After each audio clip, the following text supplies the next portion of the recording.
हम पढ़ रहे हैं हिंदी और हिंदी का हमारा नया टॉपिक है वाक्य शुद्धि। नया टॉपिक वाक्य शुद्धि, कौन सा वाक्य शुद्ध है कौन सा वाक्य गलत है ये हम समझेंगे जानेंगे कि वाक्य में कैसे अपन को छांटना है कि गलत क्या है और सही क्या है। चलो शुरू करते हैं। टॉपिक है वाक्य शुद्धि। पहले हम पढ़ते हैं वाक्य क्या होता है। वाक्य, ठीक है ना। वाक्य एक बार बोलूँगा, इसको ज़्यादा बोलने की जरूरत नहीं है। वाक्य व्याकरण तथा अर्थ की पूर्णता की दृष्टि से भाषा की लघुत्तम इकाई वाक्य है। भाषा विज्ञान में पूर्णार्थ की प्रतीति कराने वाले शब्द समूह को वाक्य कहा गया है। मतलब पूर्णार्थ का शब्द समूह को वाक्य कहा गया है। भाषा विज्ञानी पद व वाक्य की सत्ता पर एक मत नहीं है। अन्विता विधान व सिद्धांत में वाक्य की सत्ता को स्वीकार किया गया है, जबकि अभिहितान्वयवाद में पद की सत्ता को महत्व दिया गया है। बिथहरी ने अपने वाक्य पदीय ब्रह्मकांड तयोत्तर में वाक्य की सत्ता को ही वास्तविक सत्ता कहा है। आज इसी मत को अधिकांश मीमांसकों ने स्वीकार करते हुए वाक्य को ही भाषा की लघुत्तम व पूर्ण सार्थक इकाई माना है। वाक्य पदों का एक समूह होता है, लेकिन व्याकरण के नियम के बिना इससे पूर्णता प्राप्त नहीं होती। वाक्य विचार संप्रेषण की महत्वपूर्ण इकाई है। त्रुटिपूर्ण वाक्य से अर्थ का अनर्थ हो जाता है, मतलब गलत वाक्य से अर्थ सही नहीं होता है। इसलिए वाक्य का त्रुटि रहित मतलब बिना गलती होना परमावश्यक है। वाक्य में व्यवहारिक दृष्टि से वाक्यों में जो त्रुटियां पाई देखी जाती है वे इस प्रकार हैं। तो देखो, टोटल 12 प्रकार की अशुद्धियाँ पाई जाती है, मतलब गलतियाँ पाई जाती है वाक्य में। टोटल 12 प्रकार की। कितनी प्रकार की? 12 प्रकार की। एक तो ये भी याद कर लो आप, वाक्य संबंधी अशुद्धि कितने प्रकार की होती है? 12 प्रकार की होती है। चलो पढ़ते हैं। नंबर 1 है पदक्रम संबंधी अशुद्धियाँ। नंबर 2 है संज्ञा से संबंधित अशुद्धियाँ। नंबर 3 है सर्वनाम से संबंधित अशुद्धियाँ। नंबर 4 है क्रिया संबंधी अशुद्धियाँ। नंबर 5 है लिंग संबंधी अशुद्धियाँ। नंबर 6 है वचन संबंधी अशुद्धियाँ। नंबर 7 है आवश्यक पद के लोप के कारण उत्पन्न अशुद्धियाँ। नंबर 8 है अनावश्यक पद के प्रयोग व अनावश्यक पुनरुक्ति के कारण उत्पन्न अशुद्धियाँ। नंबर 9 है कारक संबंधी अशुद्धियाँ। नंबर 10 है विशेषण संबंधी अशुद्धियाँ। नंबर 11 है अव्यय संबंधी अशुद्धियाँ। नंबर 12 है विराम चिन्ह संबंधी अशुद्धियाँ। अब देखिए आप हिंदी वाक्यों में पहला पॉइंट पढ़ेंगे अपन। ये नंबर पॉइंट है पदक्रम संबंधी अशुद्धियाँ, पहला पार्ट। हिंदी वाक्यों में पदक्रम संबंधी अशुद्धियाँ अब हम पढ़ रहे हैं। चलो पढ़ते हैं। पदक्रम की दृष्टि से हिंदी की संरचनात्मक अन्य भाषाओं से भिन्न है। हिंदी में कर्ता, क्रम और इसके बाद क्रिया का प्रयोग होता है। जैसे जयशंकर प्रसाद ने कामायनी की रचना की। इस वाक्य में सर्वप्रथम कर्ता तो जयशंकर प्रसाद है, कर्म मतलब ऑब्जेक्ट कामायनी है और क्रिया इसमें रचना है, ठीक है ना, का प्रयोग हुआ है। हिंदी में सामान्यतः विशेषण संज्ञा से पूर्व, हिंदी में सामान्यतः विशेषण जो होता है किसी की विशेषता बताता है, संज्ञा से पूर्व आता है। तो वह तथा क्रिया विशेषण क्रिया से पूर्व प्रयुक्त होता है तथा क्रिया विशेषण क्रिया से पूर्व आता है। जैसे वह लड़का जयपुर रहता है। अब यहाँ पे सार्वनामिक विशेषण वह क्या है? सर्वनाम है, पढ़ा था ना अपन ने, का वह का प्रयोग हुआ है। संज्ञा शब्द लड़का है से पूर्व हुआ है। अब जैसे जल्दी जल्दी चलो, इस वाक्य में जल्दी जल्दी क्रिया विशेषण है, जो क्रिया चलो से पूर्व प्रयुक्त हुआ है। जल्दी जल्दी एक क्रिया विशेषण है। अब देखिए प्रश्नवाचक शब्द क्या का प्रयोग भी हिंदी में प्राय वाक्य के पहले किया जाता है। जैसे क्या काम करते हो, जैसे प्रश्नवाचक शब्द क्या का प्रयोग भी हिंदी में प्राय वाक्य के पहले किया जाता है। जैसे क्या काम करते हो, what do you do work, क्या करते हो आप।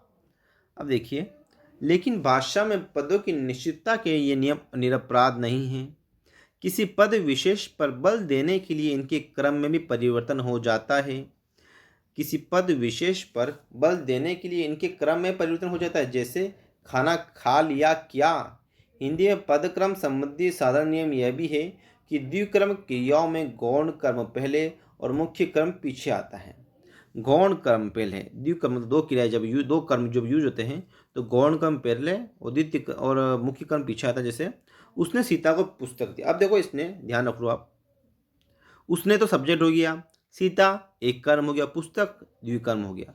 तो भाई सीता तो देखो गौण कर्म का मतलब होता है सजीव जो जिंदा हो, और कर्म एक और मुख्य कर्म होता है जो निर्जीव, जो मतलब जिसमें जान ना हो। तो देखो यहाँ पर सीता गौण वर्ग है, प्राणीवाचक है, ठीक है ना, मतलब सजीव है। पुस्तक मुख्य कर्म है, अप्राणीवाचक है, निर्जीव है। अतः गौण कर्म पहले आएगा और द्वितीय कर्म और मुख्य कर्म बाद में आएगा। जैसे अरविंद केजरीवाल ने अन्ना हजारे को चिट्ठी लिखी। अरविंद केजरीवाल ने किसको लिखी भाई? अन्ना हजारे को चिट्ठी लिखी। तो अरविंद केजरीवाल पूरा एक सब्जेक्ट हो गया। अन्ना हजारे पहला गौण कर्म ऑब्जेक्ट हो गया, सजीव है, और चिट्ठी एक मुख्य कर्म जो मतलब निर्जीव ऑब्जेक्ट हो गया। तो देखो दो ऑब्जेक्ट आते हैं द्विकर्मक, आते हैं द्विकर्मक, एक तरह से दो कर्म आते हैं। एक वो कर्म होता है जो सजीव होता है, किसी इंसान का नाम होता है, जो जिंदा हो, जो जिंदा हो। एक वो चीज जिसमें जान ना हो, जो निर्जीव हो, जैसे चिट्ठी है, इसमें वो मुख्य कर्म कहलाता है। इस प्रकार की अशुद्धि व उनके अशुद्ध वाक्य रूप इस प्रकार है। तो अपन अब अशुद्धि व शुद्ध वाक्य पढ़ेंगे। चलो शुरू करते हैं। इसमें देखो मैं अशुद्ध वाक्य पढ़ूंगा, एक एक बार बोलूंगा, क्योंकि इन वाक्य में ज़्यादा बोलने की जरूरत नहीं है, क्योंकि ये वाक्य ऐसे हैं कि इनको एक बार आप पढ़ोगे या दूसरी बार में कन्फर्म अगर दिमाग में बैठ जाएगा भाई क्या चीज़ है, क्योंकि अपन पता चल जाएगा अपन को कि गलत क्या करना है, सही क्या करना है। चलो शुरू करते हैं। अशुद्ध वाक्य और शुद्ध वाक्य पढ़ रहे हैं हम। ट्रक चलाता है वह, इसका होगा वह ट्रक चलाता है। फल को अच्छा पका खरीदना चाहिए, अच्छा पका फल खरीदना चाहिए। लड़की की उस शादी से घर में उत्सव का माहौल था, तो होगा उस लड़की की शादी से घर में उत्सव का माहौल था। उस लड़की, उस सब्जेक्ट लेगा फिर लड़की लेके आ जाए, इससे दिमाग लगाना है, कुछ नहीं, दिमाग का खेल है। अन्ना लोकपाल मुद्दे पर क्या फिर आंदोलन करेंगे? तो क्या अन्ना लोकपाल मुद्दे पर फिर आंदोलन करेंगे? दिमाग रखना क्या बोल रहा हूं मैं। विद्या प्राप्ति विद्यार्थियों का लक्ष्य होना चाहिए, तो विद्यार्थियों का लक्ष्य विद्या प्राप्ति होना चाहिए। अब देखिए, एक गीतों की किताब ले आइएगा, तो गीतों की एक किताब ले आइएगा। इसको एक एक बार ही बोल रहा हूँ क्योंकि बहुत ज़्यादा पॉइंट है, और मैं ये मतलब 4-5 घंटे की वीडियो बन जाएगी अगर एक दो बार बोलूँगा तो मैं, इसलिए वो जल्दी निपटाना जरूरी है। देखो, विद्या प्राप्ति विद्यार्थियों का लक्ष्य होना चाहिए, तो विद्यार्थियों का लक्ष्य विद्या प्राप्ति होना चाहिए। एक गीतों की किताब ले आइएगा, तो गीतों की एक किताब ले आइएगा। अगले 2 दिनों में भंवरी देवी का प्रकरण का निपटारा हो जाएगा, तो भंवरी देवी प्रकरण का निपटारा अगले 2 दिनों में हो जाएगा। इसमें एक बात नोटिस कर रहे हो आप, सब्जेक्ट पहले आ रहा है, सब्जेक्ट पहला, भंवरी सब्जेक्ट है, गीता सब्जेक्ट है, सब्जेक्ट पहले आ रहा है। अब देखो, बहुत से भारत के वैज्ञानिक विदेश गए हैं, तो भारत के बहुत से वैज्ञानिक विदेश गए हैं। इस विषय में मेरे विचार में पहले पकड़ कर चुका हूँ, तो मेरे विचार या फिर मैं इस विषय पर अपने विचार, देखो मेरे विचार तो मेरे नहीं होगा, अपने होगा, ध्यान रखना, यहाँ पर नियम बन रहा है, मेरे चेंज होगा अपने में, मेरे चेंज होगा अपने में। तो इस विषय पर मेरे विचार में पहले ही पकड़ कर चुका हूँ, तो इसका होगा मैं इस विषय पर अपने विचार पहले ही पकड़ कर चुका हूँ। ये RS में आया था 1994 में। मुझे वे घर का सदस्य समझते हैं, तो वे मुझे घर का सदस्य समझते हैं। मुझे 10 रुपये मात्र चाहिए, तो मुझे मात्र 10 रुपये चाहिए। अब देखिए, यह घटना जब मैं 8 वर्ष का बालक था उस समय की है, तो यह घटना उस समय की है जब मैं 8 वर्ष का बालक था। अब देखिए, कई कचहरी के वकील ऐसा करते हैं, तो कचहरी की कई वकील ऐसा करते हैं। अब देखिए, देवता को एक फूलों की माला अर्पित कर दो, देवता को एक फूलों की माला अर्पित कर दो, तो देवता को फूलों की एक माला अर्पित कर दो। एक फूलों की नहीं होता है, फूलों की एक होता है, ध्यान रखना। तो देवता को एक फूलों की माला अर्पित कर दो, तो देवता को फूलों की एक माला अर्पित कर दो। गाय का दूध गर्म पीना चाहता है, तो इसमें होगा गाय का दूध गर्म पीना चाहता हूँ। गाय का दूध गर्म पीना चाहता है अशुद्धि है, तो गाय का दूध गर्म पीना चाहता हूँ। गाय का दूध गर्म पीना चाहता। संज्ञा संबंधी अशुद्धियाँ। अब हम अशुद्धियों का दूसरा पार्ट पढ़ रहे हैं, संज्ञा संबंधी अशुद्धियाँ पढ़ते हैं। चलो, किसी व्यक्ति, वस्तु, स्थान, भाव आदि के नाम को संज्ञा कहते हैं। संज्ञा विकारी शब्द है जो लिंग काल वचन आदि के प्रभाव से बदलता रहता है। तो संज्ञा एक विकारी, मतलब विकारी का मतलब होता है जो बदलता है, जो लिंग काल वचन आदि के प्रभाव से बदलता रहता है। इस बदलाव में असावधानी या अज्ञानता से अशुद्धि हो जाती है। ठीक है ना, इस बदलाव में असावधानी व अज्ञानता से अशुद्धि हो जाती है।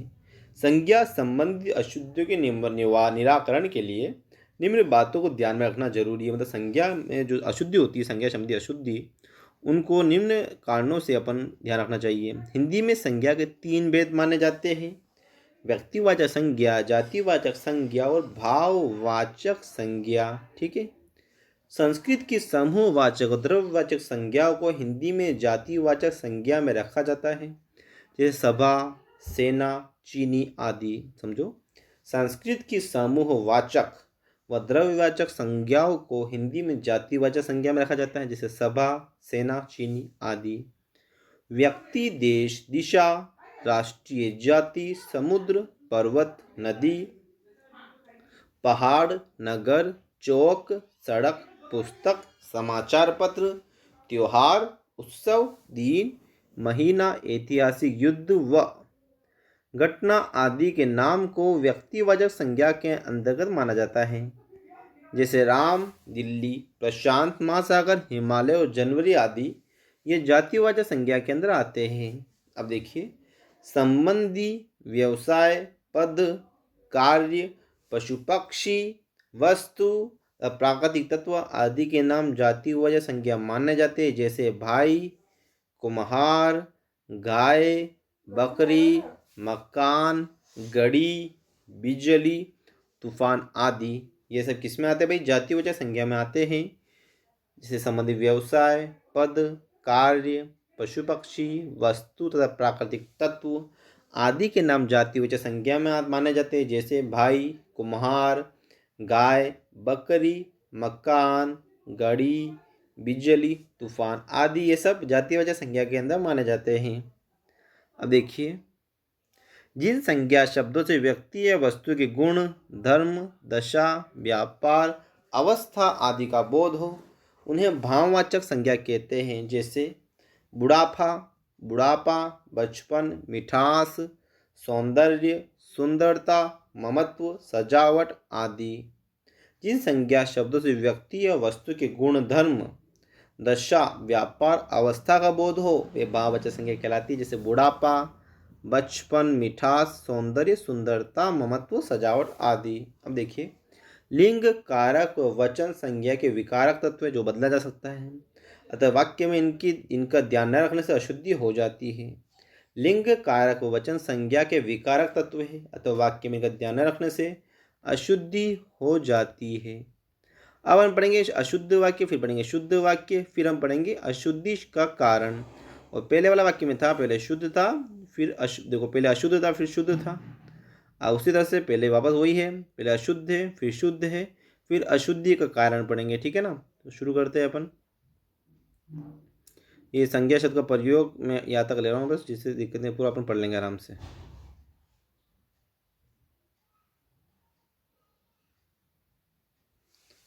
अशुद्ध वाक्य, शुद्ध वाक्य, फिर अशुद्धि का प्रयोग, कैसे क्या अशुद्धि का कारण रहा है। देखो, अशुद्ध वाक्य, 50 टन टोयले, 50 टन कोयले का होगा 50 टन कोयला, कोयले नहीं होता, 50 टन कोयला होता है।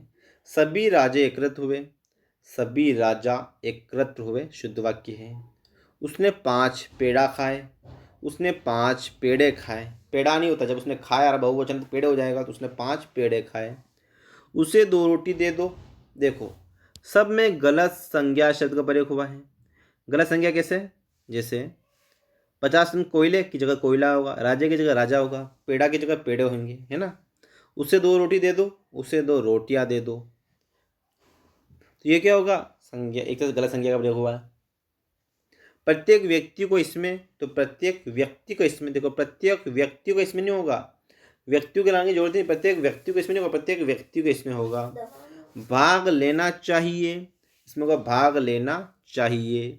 देखो भाग लेना चाहिए, भाग लेना चाहिए, दोनों एक ही, इसमें अंतर क्या है? तो इसमें तो भाई देखो यहाँ ऊपर वाली से प्रत्येक व्यक्तियों को इसमें भाग लेना चाहिए, तो इसका होगा प्रत्येक व्यक्ति को इसमें भाग लेना चाहिए, प्रत्येक व्यक्ति को इसमें भाग लेना चाहिए, इसका प्रत्येक व्यक्ति को इसमें भाग लेना चाहिए, प्रत्येक व्यक्तियों को इसमें भाग लेना चाहिए, इसका होगा प्रत्येक व्यक्ति को इसमें भाग लेना चाहिए। ठीक है ना। अब हम पढ़ेंगे सर्वनाम संबंधी अशुद्धि। अब हमारा टॉपिक चल रहा है सर्वनाम संबंधी अशुद्धि, सर्वनाम संबंधी अशुद्धि। तीसरा टॉपिक हमारा सर्वनाम संबंधी अशुद्धि। संज्ञा के स्थान पर प्रयुक्त शब्दों को सर्वनाम कहते हैं, संज्ञा के स्थान पर प्रयुक्त शब्दों को सर्वनाम कहते हैं। सर्वनाम के प्रयोग से भाषा में कसावट आ जाती है, सौंदर्य आ जाता है। सर्वनाम के प्रयोग में असावधानी के कारण अशुद्धि हो जाती है। इन अशुद्धियों में अधिकांश तो वचन की अशुद्धियाँ पाई जाती हैं। सर्वनाम की रूप रचना इस प्रकार है। पहले अपन पढ़ेंगे कारक संप्रदाय, अपन इसके कारक पढ़ेंगे। ठीक है ना, अपन इसके कारक पढ़ेंगे। तो कारक टोटल इसके 1 2 3 4 5 6 7 होते हैं। कर्ता ने कर्म को करण से, संप्रदान के लिए अपादान से, संबंध काकी के, फिर अधिकरण में पर, ऐसे होता है। तो अपन पढ़ते हैं कारक से, फिर अपन पढ़ते हैं अपने कारक से। उत्तम पुरुष एक वचन पढ़ रहे पहले अपन। उत्तम पुरुष वचन में कौन सा कारक आता है? कर्ता आता है, कर्म आता है, तो पढ़ते चलो शुरू करते हैं। कारक पहले, कारक टोटल इसमें टोटल 6 कारक दिए इन्होंने, फिर ये 7 कारक अपने आगे आ जाएंगे। देखो उत्तम पुरुष एक वचन में कर्ता मैं होता है, कर्म मुझे होता है, करण मुझसे मेरे द्वारा होता है, संप्रदान मुझे या मुझको या मेरे लिए होता है, अपादान मुझसे होता है, संबंध मेरा मेरे मेरी होता है, और अधिकरण मुझ में मुझ पर होता है। ठीक है ना। अब ये हो रहा, अब रहा उत्तम पुरुष बहुवचन में हम हमने होता है। फिर कर्म, देखो उत्तम पुरुष बहुवचन में कर्ता हम या हमने होता है, कर्म हमें होता है, करण हमें हमसे या हमारे द्वारा होता है, संप्रदान में हमें हमको हमारे लिए होता है, अपदान में हमसे होता है, संबंध हमारा हमारे होता है, अधिकरण में हम में और हम पर होता है। अब देखिए मध्यम पुरुष एक वचन पढ़ेंगे अपन। तो मध्यम पुरुष एक वचन में कर्ता तू होता है, मध्यम पुरुष एक वचन में कर्ता तू होता है और कर्म तुझे होता है। फिर इसमें मतलब करण तुमसे तेरे द्वारा होता है। फिर इसमें वापस यानी कि संप्रदान तुझे तुझको तुझसे होता है। फिर इसमें अपादान तुझसे होता है, संबंध तेरा होता है, अधिकरण तुझ में तुम पर होता है। ये सब मध्यम पुरुष एक वचन है। अब देखिए मध्यम पुरुष बहुवचन है। कर्ता तुम होता है, करण तुम्हें होता है, करण देखो कर्ता ने कर्म, ये कर्म तुम्हें होता है, करण होता तुमसे तुम्हारे द्वारा,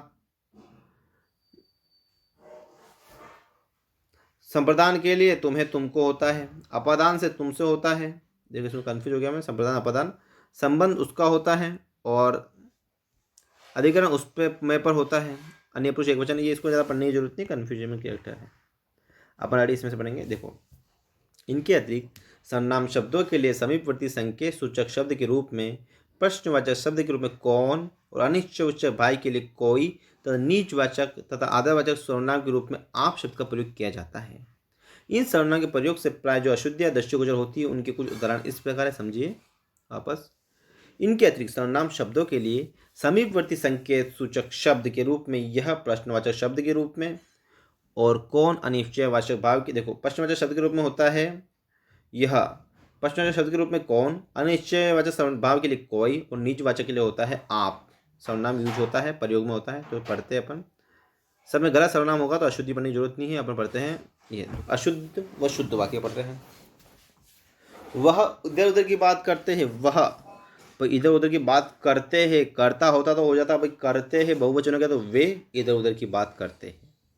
उसने 80 रन बनाए जिसमें 4 छक्के शामिल हैं, तो उसने 80 रन बनाए जिसमें, देखो उसने 80 रन बनाए जिसमें, जिसमें एक वचन है, ठीक है ना। उसने 80 रन बनाए जिसमें 4 छक्के शामिल हैं, तो 4 छक्के तो बहुवचन हो गया ना, तो उसने 80 रन बनाए जिनमें 4 छक्के शामिल हैं, जिनमें बहुवचन होगा जिनमें, इसलिए उसने 80 रन बनाए जिनमें 4 छक्के शामिल हैं। अब देखिए इन्होंने अपना पेपर कर लिया, इसको होगा इन्होंने अपना पेपर कर लिया। इन्होंने अपना पेपर कर लिया होगा, इन्होंने अपना पेपर कर लिया। अब देखिए, यदि मेरे से गलती हुई तो मेरे को माफ़ कर देना। अब देखो, मेरे से नहीं होगा, यदि मेरे से होता है तो ये वाक्य गलत हो रहा है भाई, ये कर्ता वाला वाक्य हो रहा है, ये मेरे से नहीं होता, मुझसे होता है। देखो, कर्ता ने कर्म को करण से, तो मुझे से होता मुझसे, ठीक है ना, या ऐसे होता मेरे से होता मुझे से। तो यदि मुझे से गलती हुई हो तो मेरे से होगा, मेरे को होगा मुझको माफ़ कर देना। कर्ता ने कर्म को, मेरे से होता मुझको माफ़ कर देना। समझ में आया? यदि मेरे से गलती हुई, तो यदि मुझसे गलती हुई तो मुझको माफ़ कर देना। तो अपने कंप्लीट हो चुका है। देखिए, छात्र क्रोध से उत्तेजित थे और उसका विरोध कर रहे थे। तो छात्र क्रोध से उत्तेजित थे और उनका या वे उसका विरोध कर रहे थे। वे उसका विरोध बहुवचन आएगा ना भाई, यहाँ पे वे उसका विरोध कर रहे थे। छात्र क्रोध से उत्तेजित थे और उसका नहीं, तो उसकी जगह वे उसका विरोध कर रहे थे, बहुवचन है इसलिए। यहाँ पे वे शब्द का प्रयोग न करने के कारण ये अशुद्ध वाक्य हुआ है। अब देखिए, जो बच्चा देरी से आएगा दंडित किया जाएगा। जो बच्चा देरी से आएगा उसे दंडित किया जाएगा। उसे लगेगा ना भाई, हर किसी बच्चे को थोड़ी दंडित किया जाएगा। जो बच्चा देरी से आएगा उसे दंडित किया जाएगा, उससे शरण का प्रयोग नहीं हुआ यहाँ पर। चोर ने सिपाही को देखा और भाग गया। चोर ने सिपाही को देखा और वह भाग गया, क्योंकि भाई वह आएगा, इसमें वह शरण का प्रयोग नहीं हुआ, इसलिए इसमें आंसर होगा वह। तो चोर ने सिपाही को देखा और वह भाग गया, ठीक है ना। अब देखिए, वह खेत जिसे तुम खरीदना चाहते हो वह पहले ही बिक चुका है। तो वह खेत जिसे तुम खरीदना चाहते हो पहले ही वह बिक चुका है, क्योंकि भाई निर्जीव वस्तु ना, निर्जीव वस्तु के लिए वह यूज नहीं होता है, वह प्रयोग नहीं होता है। या तो इसमें यह आता, या यह तो आएगा नहीं इसमें, तो वह पहले वह हटेगा, वह पहले ही बिक चुका है। इसमें वह संज्ञा का प्रयोग अनावश्यक प्रयोग हुआ है, क्योंकि वह इसमें यूज नहीं होगा। वह के जिसे तुम खरीदना चाहते हो वह पहले बिक चुका है, तो वह नहीं होगा। तो क्योंकि भाई एक बात समझो आप, यहाँ पे वह आया है तो आगे वह लगाने की ज़रूरत नहीं है। यहाँ पे नाम आया है तो आगे वह लगाने की ज़रूरत है, ध्यान रखो, ठीक है ना।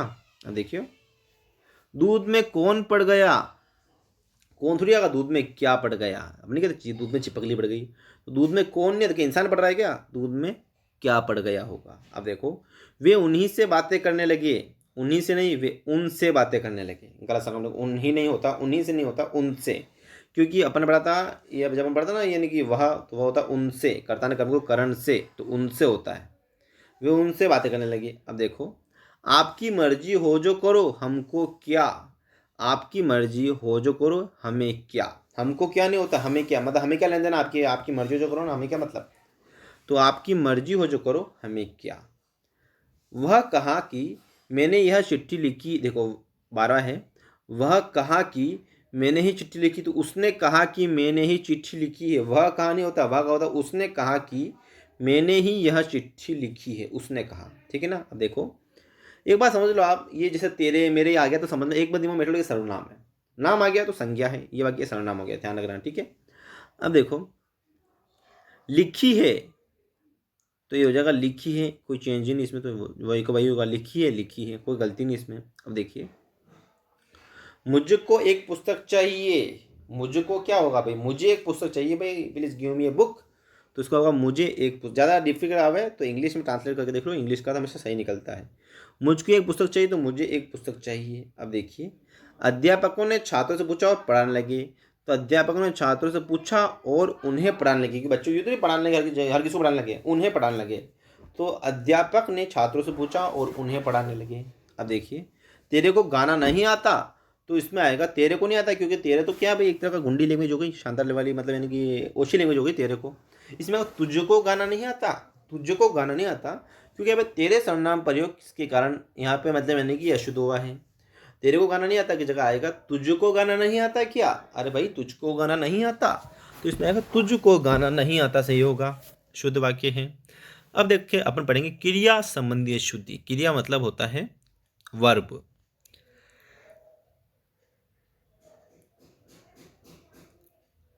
अब हम पढ़ेंगे क्रिया संबंधी अशुद्धि, पढ़ेंगे हम क्रिया कौन कौन सी अशुद्धि होती है, चलो पढ़ते हैं। जो शब्द किसी कार्य को करने या उसके होने का भाव देता है वह क्रिया कहा जाता है। क्रिया शब्द काल से जुड़ा होता है, जिसके अनुसार क्रिया के रूप में परिवर्तन होता रहता है। कई बार असावधानी के कारण इनके रूप में गलती हो जाती है। क्रियापद में गलती का दूसरा प्रमुख कारण है अकर्मक, सकर्मक और प्रेरणार्थक क्रिया शब्दों का होना है। क्रिया पद में गलती का दूसरा कारण होता है अकर्मक, सकर्मक और प्रेरणार्थक क्रिया शब्दों का होना है। एक ही शब्द के तीन रूप हो सकते हैं। जैसे एक शब्द है चलना, जैसे एक ही शब्द के तीन रूप हो सकते हैं। जैसे एक शब्द है चलना, यह अकर्मक क्रिया है। आकर्मक क्रिया वह है जहाँ वाक्य में कर्म न हो, मतलब ऑब्जेक्ट न हो। जब क्रिया का फल कर्ता पर पड़ता है तो वह अकर्मक क्रिया होती है, मतलब कर्म नहीं होगा तो वह अकर्मक क्रिया है। जब एक फल क्रिया मतलब कर्ता पर नहीं पड़ता है, ऐसी क्रिया में शब्द का जुड़ाव कर्ता से होगा, कर्म से नहीं, क्योंकि कर्म तो होता ही नहीं है। लेकिन सकर्मक क्रिया ऐसे नहीं होती। सकर्मक क्रिया इसकी बिल्कुल उल्टी है। क्या है भाई? सकर्मक क्रिया इसकी बिल्कुल उल्टी है। कैसे? चलो पढ़ते हैं। वह क्रिया के आकार का फर्क कर्म पर पड़ता है, मतलब क्रिया के आकार व्यापार का फल किस पर? कर्म पर पड़ता है। जैसे उठाना, इसमें वाक्य मैंने कहा तुम्हें वह बोझ उठाना है। इस वाक्य में उठाना शब्द बोझा से जुड़ गया है, न कि तुम्हें से। इसलिए शब्द सकर्मक क्रिया है, क्योंकि बोझ उठाना एक तरह की क्रिया है तुम्हें से, इसलिए शब्द सकर्मक क्रिया है। सकर्मक क्रिया के साथ कर्म का प्रयोग अपेक्षित होता है, अन्यथा पूर्णार्थ की प्रतीति नहीं होती है। प्रेरणार्थक क्रिया उसे कहते हैं जब कर्ता कार्य स्वयं न करके दूसरे को क्रिया हेतु प्रेरित करता है, जैसे चलवाना या उठवाना। प्रेरणार्थक क्रिया वे शब्द है वाक्यों पर जब क्रिया का कर्ता से संबंध स्पष्ट नहीं होता, वहाँ क्रिया संबंधी अशुद्धियाँ हो जाती है। इस प्रकार की अशुद्धियों के कुछ उदाहरण इस प्रकार है। चलो पढ़ते हैं। अशुद्ध वाक्य, शुद्ध वाक्य पढ़ेंगे। शुरू करते हैं।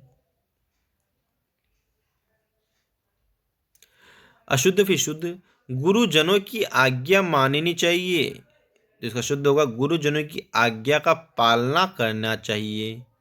गुरुजनों की आज्ञा का पालना करना चाहिए। उसने शीशा तोड़ा और भाग गया, तो वह शीशा तोड़कर भाग गया। उसने शीशा तोड़कर भाग गया तो होगा वह शीशा तोड़कर भाग गया। उसे गधा कहकर पुकारना ठीक नहीं, उसे गधा कहना ठीक नहीं। अब देखिए, आज वर्षा होने की संभावना दिखाई दे रही है। इसका होगा आज वर्षा होने की संभावना है। आज वर्षा होने की संभावना दिखाई दे रही है, इसका होगा आज वर्षा होने की संभावना है। देखिए, उससे फालतू भाषण बोलने की आदत है। उसे फालतू भाषण देने की आदत है, बोलने की नहीं, देने की आदत है। कोई बोलता तो है ना इंसान की, देने की आदत है। ये बात सुनोगे फिर आगे दिमाग बैठ जाएगा क्या शुद्ध हो सकता है, क्या अशुद्ध हो सकता है, क्योंकि ज़्यादा 100 क्वेश्चन सोल्व कर लोगे दिमाग बैठ जाएगा। उसे फालतू भाषण बोलने की आदत है, उसे फालतू भाषण देने की आदत है। उसे फालतू भाषण बोलने की आदत है, उसे फालतू भाषण देने की आदत है। शाहजहां ने ताजमहल का निर्माण करवाया या शाहजहां ने ताजमहल का निर्माण किया, इसका होगा शाहजहां ने ताजमहल का निर्माण कराया, क्योंकि शाहजहां युद्ध की शाहजहां ने खुद ने मतलब ईंटें पत्थर लगा ठोके, शाहजहां ने करवाया था पैसा देकर, तो शाहजहां ने ताजमहल का निर्माण करवाया या कराया था। अब देखिए, अन्ना हजारे के साथ सभी ने संकल्प लिया कि भ्रष्टाचार का अंत करके ही रहेंगे, तो अन्ना हजारे के साथ सभी ने भ्रष्टाचार का अंत करने का संकल्प लिया। ठीक है, अन्ना हजारे के साथ सभी ने भ्रष्टाचार का अंत करने का संकल्प लिया।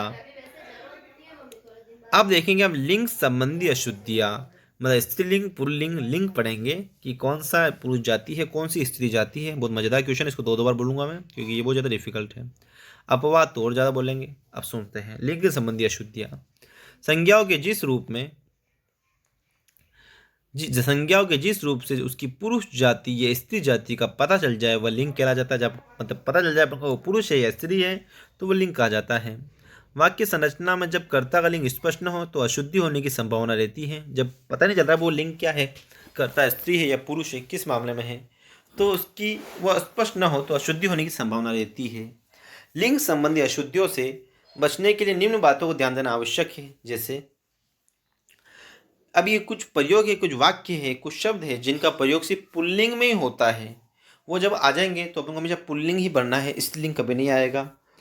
तो देखो, निम्न का प्रयोग केवल पुल्लिंग रूप में होता है। जैसे दल, दल, संग, संग, झुंड, झुंड, परिवार, परिवार, कुटुंब, कुटुंब, गिरोह, गिरोह, समूह, समूह, मंडल, मंडल, समुदाय, समुदाय, प्रशासन, प्रशासन, जस्ता, प्रशासन, प्रशासन, दस्ता, दस्ता, कबीला, कबीला, देश, देश, राष्ट्र, राष्ट्र, राज्य, राज्य, प्रांत, प्रांत, मुल्क, मुल्क, प्राधिकरण, प्राधिकरण, मंत्रिमंडल, मंत्रिमंडल, स्कूल, स्कूल, विद्यालय, विद्यालय, कॉलेज, कॉलेज, विश्वविद्यालय, ये सब पुल्लिंग है। ध्यान रखना, पुल्लिंग मतलब आदमी है सब एक तरह से। यूँ दिमाग में बैठ आदमी है तो दिमाग में बैठ जाएगा आपके।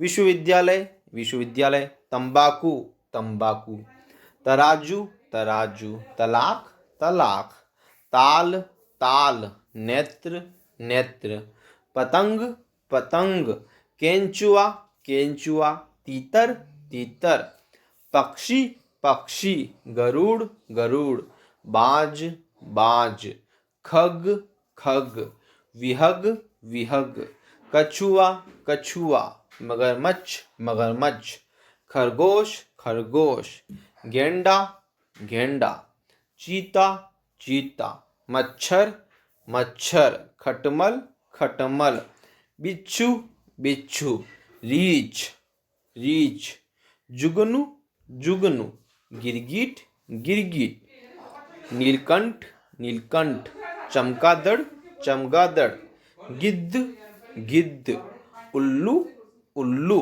खटमल, खटमल, अदरक, अदरक, टमाटर, टमाटर, बैंगन, बैंगन, आलू, आलू, धनिया, धनिया, खीरा, खीरा, करेला, करेला, कद्दू, कद्दू, तरबूज, तरबूज, खरबूजा, खरबूजा, पपीता, पपीता, सेब, सेब, नारियल, नारियल, शहतूत, शहतूत, ताड़, ताड़, खजूर, खजूर, पनीर, पनीर, प्याज, प्याज, बटन, बटन, बेर, बेर, मटर, मटर, चूल्हा, चूल्हा, चम्मच, चम्मच, टब, टब, पतीला, पतीला, कम, कम, चाकू, चाकू, स्टोव, स्टोव, चरखा, चरखा, बेलन, बेलन, कुकर, कुकर, झिंगूर, झिंगूर, अचकन, अचकन, अबीर, अबीर, आसन, आसन, इस्तीफा, इस्तीफा, कलह, कलह, गुलाब, गुलाब आदि सब ये पुल्लिंग है। अब जैसे देखिए ये वापस हम पुल्लिंग पुल्लिंग शब्द पढ़ रहे हैं।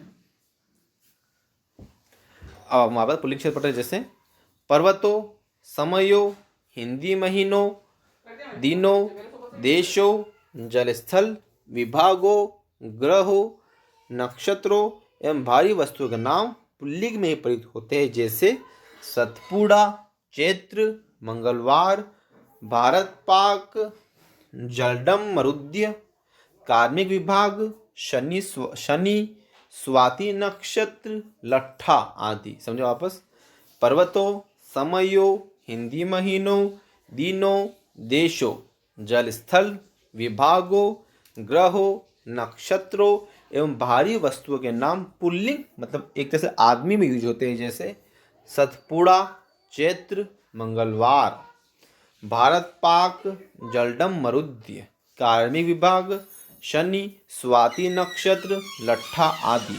अब देखो, जिन शब्दों के अंत में त्र, न, ण, ख, ज, आर, आय हो तो वे प्राय पुल्लिंग होते हैं, जैसे चित्र, बदन, व्याकरण, पोषण, सुख, मित्र, संचार, विहार, व्यवसाय, अध्याय, विचार, प्याज, जहाज आदि। ठीक है ना, समझो। जिन शब्दों के अंत में त्र, न, ण, ख, ज, आर, आय हो तो वे प्राय पुल्लिंग शब्द होते हैं, जैसे चित्र, बदन,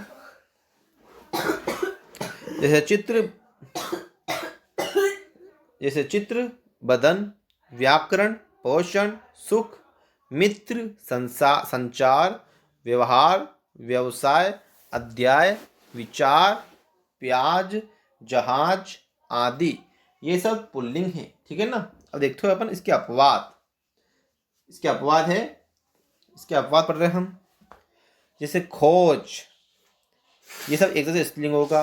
अपवाद है खोज, सीख, लाज, हार, हाय, खाज, गाय, मौज, पुकार, राय, जय जयकार, लगन, भीख, थकन, ये सब अपवाद है पुल्लिंग के। मतलब ये सब स्त्रीलिंग होगा एक तरह से, समझो वापस। स्त्रीलिंग होगा एक तरह से ये। खोज, सीख, लाज, हार, हाय, खाज, गाय, मौज, पुकार, राय, जय जयकार, लगन, भीख, थकन।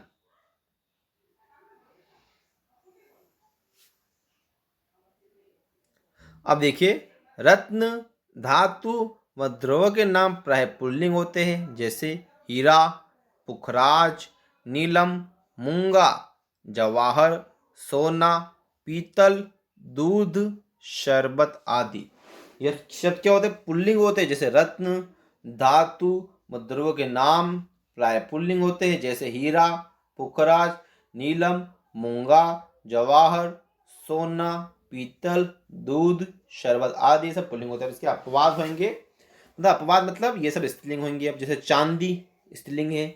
अब देखो अपवाद, देखो पुल्लिंग के अपवाद स्त्रीलिंग कहलाते हैं और स्त्रीलिंग के अपवाद पुल्लिंग कहलाते हैं। क्यों दिमाग में बैठाइए आप। पुल्लिंग के अपवाद तो स्त्रीलिंग हो जाएंगे और जबकि स्त्रीलिंग के अपवाद पुल्लिंग हो जाएंगे। जैसे अपवाद होंगे पुल्लिंग के, जब मतलब स्त्रीलिंग हो जाएंगे ये। चांदी, शराब, चाय, स्याही, कॉफी, लस्सी, छाछ, धारा, सीपी, मणि, रत्ती। अब हम नया टॉपिक चालू रहा वापस अपना।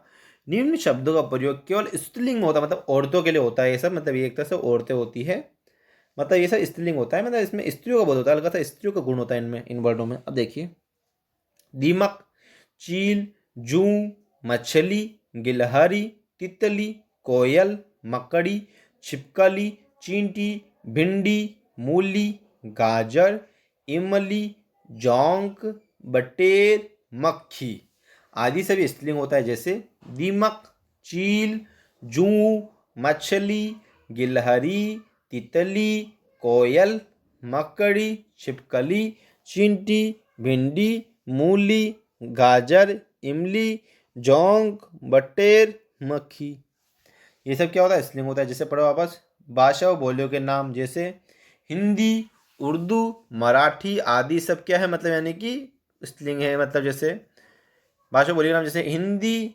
उर्दू, मराठी आदि, ये सब स्त्रीलिंग है। देखिए नदियों के नाम, जैसे सारी नदी एक तरह से स्त्रीलिंग होती है। जैसे ब्रह्मपुत्र, सिंधी व सोन को छोड़कर। देख मजेदार क्वेश्चन है, समझो आप, और ये क्वेश्चन आ सकता है।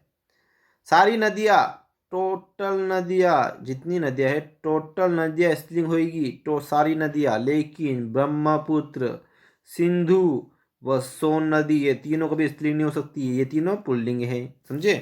तो ब्रह्मपुत्र, सिंधु व सोन, ब्रह्मपुत्र, सिंधु व सोन, ब्रह्मपुत्र, सिंधु व सोन, ब्रह्मपुत्र, सिंधु व सोन नदियाँ, ये सब पुल्लिंग है। बाकी सभी नदियाँ स्त्रीलिंग हैं। तो ब्रह्मपुत्र, सिंधु व सोन नदी को छोड़कर बाकी सब स्त्रीलिंग है। दालों के नाम सब स्त्रीलिंग है। दालों के नाम, दालों के नाम स्त्रीलिंग है। दालों के नाम स्त्रीलिंग है। जैसे वायु, विजय, विनय, श्रमा, मोहर, सिगरेट, सुगंध, सौंफ, हींग, छत, घूस आदि से स्त्रीलिंग है। वापस समझो। वायु, विजय, विनय, क्षमा, मोहर, सिगरेट, सुगंध, सौंफ, हींग, छत, घूस आदि ये सभी स्त्रीलिंग हैं। अब देखो, केवल स्त्रीलिंग में प्रयुक्त प्राणीवाचक शब्दों का पुल्लिंग प्रयोग करना हो तो उनके पहले नर लगाना चाहिए। देखो, केवल स्त्रीलिंग में प्रयुक्त प्राणीवाचक शब्दों का पुल्लिंग, मतलब स्त्रीलिंग शब्द है, औरत वाला शब्द है, लेकिन अगर उसको तुमको पुल्लिंग बनाना है तो अगर नर लगा दो, नर लगते हो पुल्लिंग हो जाएगा। समझो, देखो, नर दिमक पुल्लिंग हो गया, नर गिलहरी आदि। जैसे लेकिन लिंग मुक्त शब्दों को ऐसे नहीं लिखा जा सकता। जैसे लिंग मुक्त शब्दों को ऐसे नहीं लिखा जा सकता। जैसे गाजर, मूली को नर गाजर, नर मूली नहीं लिखा जा सकता। तो ये तो देखो, गाजर मूली स्त्रीलिंग है, लेकिन अगर इसमें अगर न लग जाएगा तो ये पुल्लिंग हो जाएगा, लेकिन इसमें न नहीं लग सकता है, नल मूली यहाँ पर नहीं लग सकता है। तो अब ये पढ़ो आप इसमें, नर दिमक और नर गिलहरी ये सब क्या है, पुल्लिंग हो गया, नर लगती पुल्लिंग हो जाता है। अब समझो, हिंदी में बहुत शब्द ऐसे भी है जिनका अंतिम रूप से अभी तक लिंग निर्धारण नहीं हो पाया है। पढ़ने व सुनने में इनके पुल्लिंग व स्त्रीलिंग दोनों रूप देखे गए हैं। इस प्रकार कुछ शब्द है जैसे मतलब पता चला कि एक तरह से अपवाद है, ये भी पूरी तरह से अपवाद है, लेकिन पता नहीं चल रहा है कि पुल्लिंग है या स्त्रीलिंग है, कि लिंग का निर्धारण नहीं किया जा सकता। जैसे पवन, बयार, श्वास, आत्मा, कीचड़, गुस्सा, घूंट, तराजू, तलाक, मजाक, लालच, संदूक, तौल, पतझड़, कछार, ऊन, मटर, चम्मच, वाष्प आदि ये सब क्या है, एक तरह से स्त्रीलिंग शब्द हैं। स्त्रीलिंग पुल्लिंग दोनों देखे गए ये शब्दों को, देखो वापस समझो। हिंदी में बहुत से शब्द ऐसे भी हैं जिनका अंतिम रूप से अभी तक लिंग निर्धारण नहीं हो पाया है। पढ़ने व सुनने में इनके पुल्लिंग व स्त्रीलिंग दोनों रूप से देखे गए हैं। इस प्रकार के कुछ शब्द है जैसे पवन, बयार, श्वास, आत्मा, कीचड़, गुस्सा, घूंट, तराजू, तलाक, मजाक, लालच, संदूक, तौल, पतझड़, कछारी, ऊन, मटर व चम्मच आदि हैं। अब देखो, वाक्य में लिंग संबंधी अशुद्धि के कुछ कारण इस प्रकार है, देखते हैं क्या अशुद्धि होती है, समझते हैं। अशुद्ध वाक्य शुद्धि वाक्य मिलेंगे, ठीक है, हम पढ़ते हैं। अच्छी पनीर अब मिलता कहाँ है, अच्छी की जगह होगा अच्छा पनीर अब मिलता कहाँ है। अच्छा पनीर अब मिलता कहाँ है, अच्छी पनीर अब मिलता कहाँ है, तो होगा अच्छा पनीर अब मिलता कहाँ है। अब देखो, प्रशासन जनता की सेवा करती है, तो प्रशासन जनता की सेवा करता है, करती थोड़ी होगा, लिंग परिवर्तन हो गया ना, करती हो गया, लिंग हो गया करती, लेकिन करता होगा ना। तो प्रशासन जनता की सेवा करता है। अब देखिए, अलमारी को दीमक चाट गया है, नहीं, यहाँ पे होगा अलमारी को दीमक चाट गया, गलत है, यहाँ पे होगा अलमारी को दीमक चाट गई है, दीमक स्त्रीलिंग है ना, इसलिए दीमक चाट गई है। चांदी आजकल बहुत सस्ता है, यहाँ पे होगा चांदी आजकल बहुत सस्ती, क्योंकि चांदी स्त्रीलिंग है, तो चांदी आजकल बहुत सस्ती है, वाकई में सस्ती है।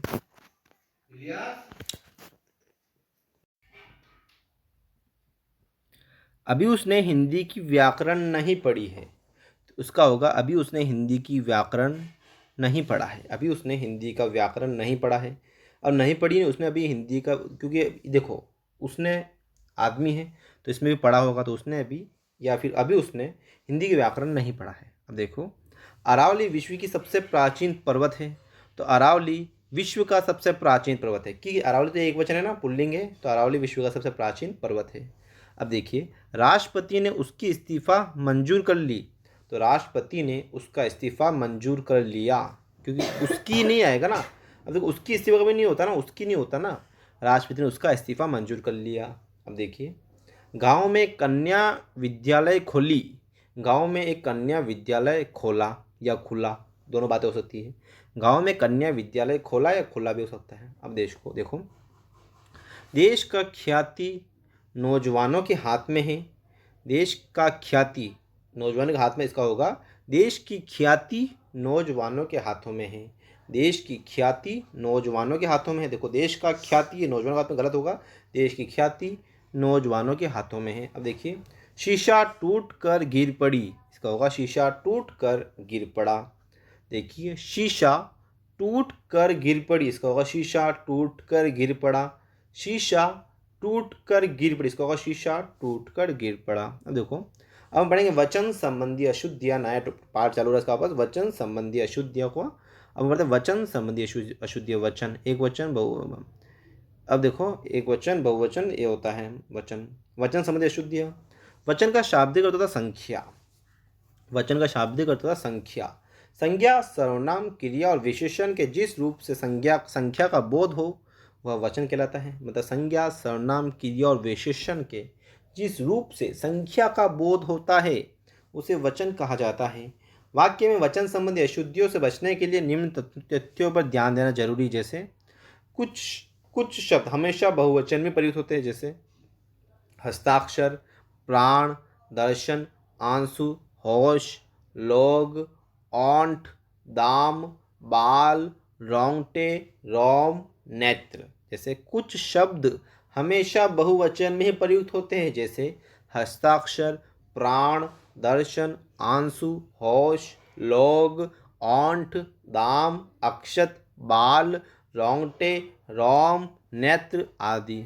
अब देखिए, कुछ शब्द हमेशा एक वचन में ही प्रयुक्त होते हैं, जैसे जनता, वर्षा, पानी, सोना, चांदी, लोहा, सूरज, ईश्वर, पृथ्वी, प्रजा, खेल, प्रत्येक, चमेली, गुलाब, कचरा, दहेज, समय, सामान, तेल, इच्छा, संपत्ति, सामग्री। देखिए, कुछ शब्द हमेशा एक वचन में ही प्रयुक्त होते हैं, जैसे जनता, वर्षा, पानी, सोना, चांदी, लोहा, सूरज, ईश्वर, पृथ्वी, प्रजा, खेल, प्रत्येक, चमेली, गुलाब, कचरा, दहेज, समय, सामान, तेल, इच्छा, संपत्ति, सामग्री। ठीक है ना। अब देखिए, पुल्लिंग संज्ञा के आकारांत शब्दों का बहुवचन बनाते समय उन्हें एकारांत कर दिया जाता है। समझिए, पुल्लिंग संज्ञा के आकारांत शब्दों का बहुवचन बनाते समय उन्हें एकारांत कर दिया जाता है, जैसे लड़का को लड़के। लेकिन निर्विभक्ति रूप से कुछ पुल्लिंग संज्ञाएं दोनों वचनों में समान रहती है, जैसे नाना, मामा, दांता, युवा, योद्धा, आत्मा, देवता, जमाता आदि। देखिए आपस, पुल्लिंग संज्ञा के आकारांत शब्दों का बहुवचन बनाते समय उन्हें एकारांत कर दिया जाता है, जैसे लड़का को लड़के। लेकिन निर्विभक्ति रूप से कुछ पुल्लिंग संज्ञाएं दोनों वचनों में समान रहती है, जैसे नाना, मामा, दांता, युवा, योद्धा, आत्मा, देवता, जमाता आदि। अब देखिए, स्त्रीलिंग संज्ञा के आकारांत शब्दों का बहुवचन बनाते समय उनके अंत में ए जोड़ा जाता है। स्त्रीलिंग संज्ञा के आकारांत शब्दों का बहुवचन बनाते समय उनके अंत में ए जोड़ा जाता है, जैसे माताएं, वार्ताएं, लताएं, खबरें आदि। वापस समझिए, स्त्रीलिंग संज्ञा के आकारांत शब्दों का बहुवचन बनाते समय उनके अंत में ए जोड़ा जाता है, माताएं, वार्ताएं, खबरें आदि। अब समझिए, स्त्रीलिंग संज्ञा के इकारांत व इकारांत शब्दों के बहुवचन बनाते समय अंतिम ई को हस्व करके अंतिम वर्ग के साथ या जोड़ दिया जाता है। अंतिम इकारांत में ई को हटा के अंतिम वर्ग के साथ या जोड़ दिया जाता है, जैसे तिथियाँ, लड़कियाँ, नारियाँ, रीतियाँ। जैसे तिथियाँ, लड़कियाँ, नारियाँ, रीतियाँ। अब देखिए, स्त्रीलिंग संज्ञा शब्द के अंत में या हो तो बहुवचन में या में बदल जाता है, जैसे चिड़िया से चिड़ियाँ। स्त्रीलिंग संज्ञा शब्द के अंत में या हो तो बहुवचन में या में बदल जाता है, जैसे चिड़िया से चिड़ियाँ। अब देखिए, गण, वर्ग, जन, लोग, वृंद आदि शब्दों से युक्त शब्द बहुवचन ही होते हैं। इन्हें बहुवचन बनाने हेतु किसी परिवर्तन की आवश्यकता नहीं होती, जैसे पाठकगण, नेतागण, स्त्रीजन, नारी वृंद, कवि वृंद, अधिकारी वर्ग, कर्मचारी वर्ग, आप लोग, आमजन, नागरिकरण, भक्तिगण, शिक्षक आदि। अब समझिए, गणवर्ग, जन, लोग, वृंद आदि शब्दों से प्रयुक्त युक्त शब्द बहुवचनी होते हैं।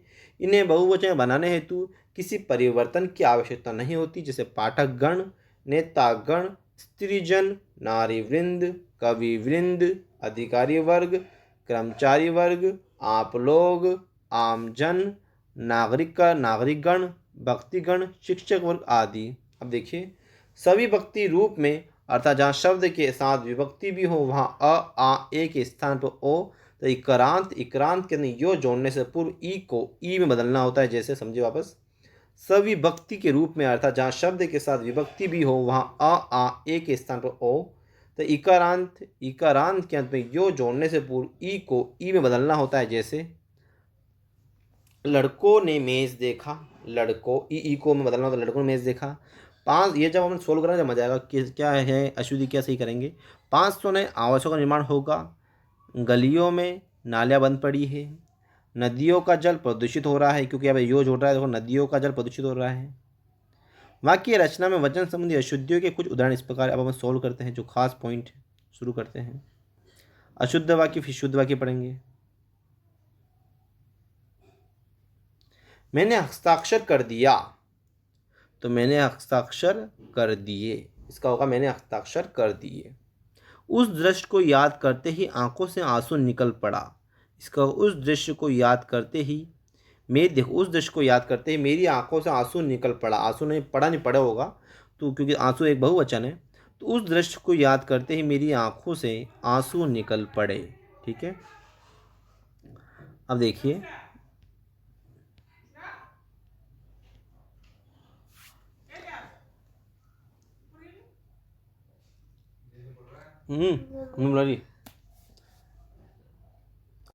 घटना स्थल पर उसका प्राण निकल गया, तो घटना स्थल पर ही उसके प्राण निकल गए। घटना स्थल पर ही उसके प्राण निकल गया, घटना स्थल पर ही उसके प्राण निकल गए। अब देखिए, वहाँ सब श्रेणी के लोग उपस्थित हुए, वहाँ सब श्रेणियों के लोग उपस्थित हुए, वहाँ सब श्रेणी के लोग उपस्थित हुए, वहाँ सब श्रेणियों के लोग उपस्थित हुए। मैंने गुरु का दर्शन किया, मैंने गुरु के दर्शन किए, मैंने गुरु का दर्शन किया का होगा मैंने गुरु के दर्शन किए। अब देखिए, उसकी आंख में आंसू बह रहा था, उसकी आंख में आंसू बह रहे थे, उसकी आंख में आंसू बह रहा था, उसकी आंख में आंसू बह रहे थे। हमारा संपर्क अनेक व्यक्तियों से नित्य होता है, इसका होगा हमारा संपर्क अनेक व्यक्तियों से नित्य होता है। हमारा संपर्क अनेकों व्यक्तियों से गलत हो जाएगा, हमारे होगा हमारा संपर्क अनेक व्यक्तियों से नित्य मतलब डेली होता है एक तरह से। वह अपने श्रृंगार करने में बहुत समय लगाती है, वह अपने की जगह होगा अपना, अपने तो बहुवचन हो गया, तो वह अपना श्रृंगार करने में बहुत समय लगाती है, अपने का होगा अपना। पिछड़ा वर्ग के लोग आर्थिक दृष्टि भी पिछड़े हुए हैं, तो पिछड़ा नहीं होगा, पिछड़ा एक वचन हो गया। पिछड़े वर्ग के लोग आर्थिक दृष्टि से भी पिछड़े हुए हैं, पिछड़ा वर्ग के लोग आर्थिक दृष्टि से पिछड़े हुए गलत हो गया, इसका होगा पिछड़े वर्ग के लोग आर्थिक दृष्टि से भी पिछड़े हुए हैं। अब देखिए, पाठकगणों संपादक की मजबूरी समझते हैं, तो पाठकगण संपादक की मजबूरी समझते हैं। बाबा समझिए, पाठकगणों संपादक की मजबूरी समझते, इसका होगा पाठकगण संपादक की मजदूरी समझते हैं, मजबूरी समझते हैं। वहाँ 3 लड़की रहती है, वहाँ 3 लड़की रहती है, इसका होगा वहाँ 3 लड़कियाँ रहती है, क्योंकि लड़की 3 लड़की बहुवचन के, एक लड़की थोड़ी रही, तो लड़कियाँ हो गया, वहाँ 3 लड़कियाँ रहती है। आज देश के अनेकों नेता भ्रष्टाचार के आरोपों का सामना कर, अनेकों का हो जाएगा अनेक, क्योंकि अनेकों कभी नहीं होता है। तो आज देश के अनेक नेता भ्रष्टाचार के आरोपों का सामना कर रहे हैं, क्योंकि बहुत ज़्यादा वो तो भ्रष्टाचारी हैं। अब देखिए, आवश्यक पद के लोप के कारण उत्पन्न अशुद्धियाँ, आवश्यक पद के लोप के कारण उत्पन्न अशुद्धियाँ हम पढ़ेंगे। आवश्यक पद के लोप के कारण लोप, आवश्यक पद के लोप के कारण उत्पन्न अशुद्धियाँ, आवश्यक पद के लोप के कारण उत्पन्न अशुद्धियाँ पढ़ रहे हैं अपन, जो शुरू करते हैं। वाक्य रचना में कभी कभी कुछ पदों का लोप भी किया जाता है। वाक्य रचना में कभी कभी कुछ पद या पदों का लोप भी किया जाता है। जैसे मैं आगरा जा रहा हूँ, इस वाक्य के नकारात्मक रूप में हूँ का लोप होता है। मैं आगरा नहीं जा रहा, मैं आगरा जा रहा हूँ, इस वाक्य के नकारात्मक रूप में हूँ का लोप होता है, मैं आगरा नहीं जा रहा हूँ। देखो उसमें तो आगरा जा रहा हूँ, लेकिन जब अपन नेगेटिव बनाएंगे तो उसमें हूँ नहीं आएगा। इसी प्रकार बोलचाल की भाषा में भी केवल मुख्य सूचक शब्दों का प्रयोग होता है, जैसे बाकी का लोप कर देते। जैसे मीरा तुम्हारे पिताजी कहाँ गए थे, तो मोहन ने उत्तर दिया लखनऊ। अब गए थे का लोप हो गया, क्योंकि भाई अपना आंसर देना है तो छोटा सा वर्ड हो जाता है। मीरा तुम्हारे पिताजी कहाँ गए थे, तो मोहन ने कहा लखनऊ। मीरा ने पूछा तुम्हारे पिताजी कहाँ गए थे, मोहन ने कहा लखनऊ। अब गए थे का लोप हो गया। ऐसे एक शब्दी पदों वाक्यों का अर्थ ग्रहण करने के लिए लुप्त पदों को लाते हैं, जिसे अध्याहार कहा जाता है। वापस समझिए, ऐसे एक शब्दीय पदीय वाक्यों का अर्थ ग्रहण करने के लिए लुप्त पदों को लाते हैं, जिसे अध्याहार कहा जाता है। जैसे अध्याहार का अर्थ होता है वाक्य का अर्थ करते समय लुप्त शब्दों को ले जाना, वाक्य का अर्थ करते समय लुप्त शब्दों को ले जाना। जैसे लेकिन हिंदी में लोप की अपनी सीमा है, बोलचाल में भी लोप का समान प्रयोग उचित नहीं है। जैसे मोहन घर पर है को कह सकते कि मोहन घर है, परंतु जैसे मोहन घर पर है अपन कह सकते मोहन घर है, ये गलत हो जाएगा। परंतु वो हाथी पर है तो कोई नहीं कह सकते कि वो हाथी है। इस प्रकार कुछ शुद्ध अशुद्ध वाक्य इस प्रकार तो पढ़ते हैं अपन। शुद्ध अशुद्ध वाक्य पढ़ेंगे यहाँ तक अपन। शुद्ध अशुद्ध वाक्य चलो शुरू करते हैं।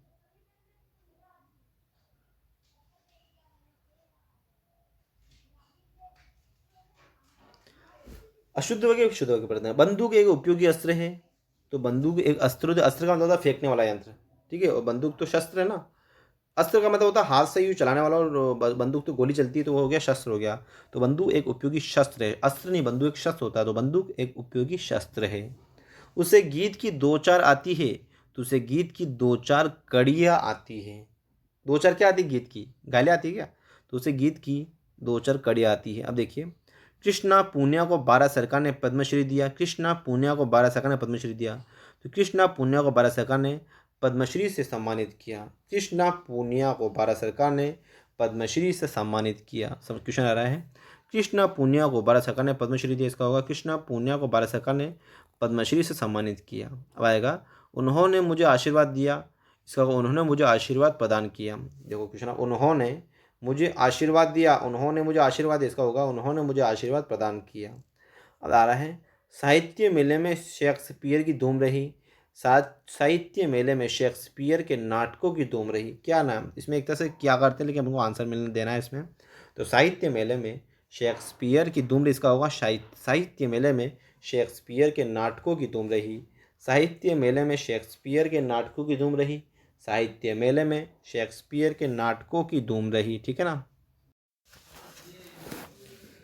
अनावश्यक पद के प्रयोग या अनावश्यक पद की पुनरुक्ति के कारण उत्पन्न अशुद्धियाँ पढ़ेंगे हम। अनावश्यक पद के प्रयोग या अनावश्यक पद की पुनरुक्ति के कारण उत्पन्न अशुद्धियाँ, जैसे कई बार वाक्य में आवश्यकता न होने पर भी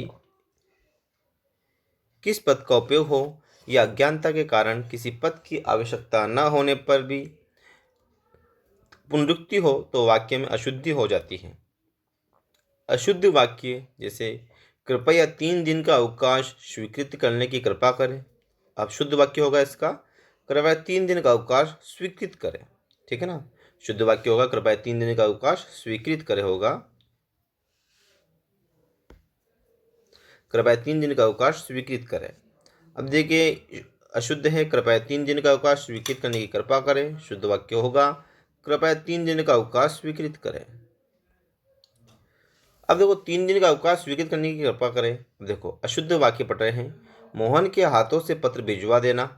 यहाँ पर यहाँ से शब्द का प्रयोग आवश्यक नहीं है। मोहन के हाथों से, भाई हाथों से भेजेगा, पाँव से भेजेगा, तो मोहन के हाथों से पत्र भिजवा देना, तो यहाँ पे से का प्रयोग अनावश्यक हुआ एक तरह से। जैसे इसका शुद्ध वाक्य होगा मोहन के हाथों पत्र भिजवा देना। मोहन के हाथों पत्र भिजवा देना। अब देखो, शुद्ध वाक्य है। अब अशुद्ध वाक्य है वापस, आप जल्दी से आ जाना। इसमें आप जल्दी से आ जाना से अनावश्यक यूज हुआ है। अब देखो, इसका शुद्ध वाक्य होगा आप जल्दी आ जाना। अब जल्दी से आ जाना, जल्दी से क्या होता है, आप जल्दी आ जाना। इसका शुद्ध वाक्य होगा आप जल्दी आ जाना। अब हम पढ़ेंगे शुद्ध अशुद्ध, वापस पढ़ेंगे अशुद्ध वाक्य शुद्ध वाक्य। चलो शुरू करते हैं। अशुद्ध वाक्य है, पढ़ेंगे फिर शुद्ध वाक्य। सब्जी को खूब पका कर खाना चाहिए। सब्जी को खूब पका कर खाना चाहिए को अनावश्यक है। अब इसका शुद्ध वाक्य होगा, इधर की सारे कोई दिक्कत नहीं। इसका शुद्ध वाक्य होगा सब्जी खूब पकाकर खानी चाहिए। सब्जी खूब पकाकर खानी चाहिए। को का यहाँ पर अनावश्यक यूज हुआ है, इसलिए को हटा दिया गया है। अब देखिए बाबा, अशुद्ध वाक्य, प्राचार्य की बात को मान लो। प्राचार्य की बात को मान लो अशुद्ध वाक्य है, इसमें को का अनावश्यक यूज हुआ है। शुद्ध वाक्य होगा प्राचार्य की बात मान लो, को हट जाएगा, प्राचार्य की बात मान लो। अब देखिए अब अशुद्ध वाक्य, किसी और दूसरे को आदमी को वहां भेजो। किसी और दूसरे आदमी को वहां भेजो। और अब इसका शुद्ध वाक्य होगा किसी दूसरे आदमी को वहां भेजो। किसी दूसरे आदमी को वहां भेजो। इसका एक और दूसरा शुद्ध वाक्य होगा किसी और आदमी को वहां भेजो। किसी और, दूसरा हट जाएगा, गोल में दूसरा नहीं आएगा। जैसे पहले में आया किसी दूसरे आदमी को वहां भेजो, और हट गया, वापस आ गया किसी और आदमी को वहां भेजो। अब इसमें दूसरा हट जाएगा, दोनों वाक्य शुद्ध हैं। किसी और आदमी को वहां भेजो, दोनों वाक्य शुद्ध हैं। अब देखिए अशुद्ध वाक्य, कल विधानसभा के अंदर हंगामा होगा। कल विधानसभा के अंदर हंगामा होगा, यहाँ पर के अंदर अनावश्यक यूज हुआ है। जैसे इसका शुद्ध वाक्य होगा कल विधानसभा में हंगामा होगा। कल विधानसभा में हंगामा होगा। जैसे अशुद्ध वाक्य है, कल विधानसभा के अंदर हंगामा होगा, जैसे के अंदर इसमें अनावश्यक यूज हुआ है। अब इसका शुद्ध वाक्य होगा कल विधानसभा में हंगामा होगा। अब अशुद्ध वाक्य है, मैं प्रातः काल के समय घूमने जाता हूँ। मैं प्रातः काल के समय घूमने जाता हूँ, यहाँ पे के समय अनावश्यक है। अशुद्ध वाक्य जिसमें प्रातः काल के समय घूमना जाते हैं, के समय अनावश्यक यूज हुआ है। इसका शुद्ध वाक्य होगा मैं प्रातः काल घूमने जाता हूँ। ठीक है ना। अब अशुद्ध वाक्य है तमाम देश भर में बहुराष्ट्रीय कंपनियां व्यापार कर रही है। अशुद्ध वाक्य है ये, तमाम देश भर में बहुराष्ट्रीय कंपनियां व्यापार कर रही है। इसका शुद्ध वाक्य होगा देश भर में बहुराष्ट्रीय कंपनियां व्यापार कर रही है। देश भर में बहुराष्ट्रीय कंपनियां व्यापार कर रही है, तो तमाम देश हट जाएगा एक तरह से, तमाम, और तमाम देश मतलब एक बहुवचन है, तो दूसरा इसका शुद्ध होगा तमाम देशों में बहुराष्ट्रीय कंपनियां व्यापार कर रही है। तमाम देशों में बहुराष्ट्रीय कंपनियां व्यापार कर रही है, क्योंकि तमाम देश एक वचन है तो तमाम देशों होगा, जब भी वो शुद्ध बनेगा। अब अशुद्ध वाक्य देखें वापस। हमारे समाज के बीच अनेक कुरीतियां अब भी प्रचलित हैं। हमारे समाज के बीच अनेक कुरीतियां अब भी प्रचलित है। यहाँ पे के बीच अनावश्यक आया है, इसमें रिलेटिव आ जाएगा हमारे समाज में अनेक कुरीतियां, हमारे समाज में अनेक कुरीतियां अब भी प्रचलित हैं। शुद्ध वाक्य होगा, बाकी इसमें जैसे गलत होगा, इसमें के बीच नहीं आएगा, के बीच नहीं होता। हमारे समाज में अनेक कुरीतियां अब भी प्रचलित हैं। अब अशुद्ध वाक्य है उन्होंने अपने जीवन में बहुत सा उतार चढ़ाव देखा था। अब बहुत सा हटेगा पूरा, इसमें आएगा शुद्ध वाक्य का, शुद्ध वाक्य होगा इसका उन्होंने अपने जीवन में बहुत उतार चढ़ाव देखा था। उन्होंने अपने जीवन में बहुत उतार चढ़ाव देखा था। अब अशुद्ध वाक्य है वह सकुशल पूर्वक एवरेस्ट पर पहुंच गया। अशुद्ध वाक्य है वह सकुशल पूर्वक एवरेस्ट पर पहुंच गया। अब इसका शुद्ध वाक्य होगा वह सकुशल एवरेस्ट पर पहुंच गया। इसमें पूर्वक हट जाएगा क्योंकि पूर्वक कोई वर्ड नहीं होता है, तो वह सकुशल एवरेस्ट पर पहुंच गया, या वह कुशल पूर्वक एवरेस्ट पर पहुंच गया, या वह कुशल पूर्वक, सकुशल नहीं लगता है, सकुशल या फिर सकुशल पूर्वक होगा तो सकुशल आएगा, और पूर्वक हटेगा तो फिर कुशल पूर्वक हो जाएगा, स हट जाएगा, तो वह कुशल पूर्वक मतलब एवरेस्ट पर पहुंच गया। स और पूर्वक एक ही अर्थ के बोधक है, अतः पुनरुक्ति के कारण वाक्य अशुद्ध हो गया। स और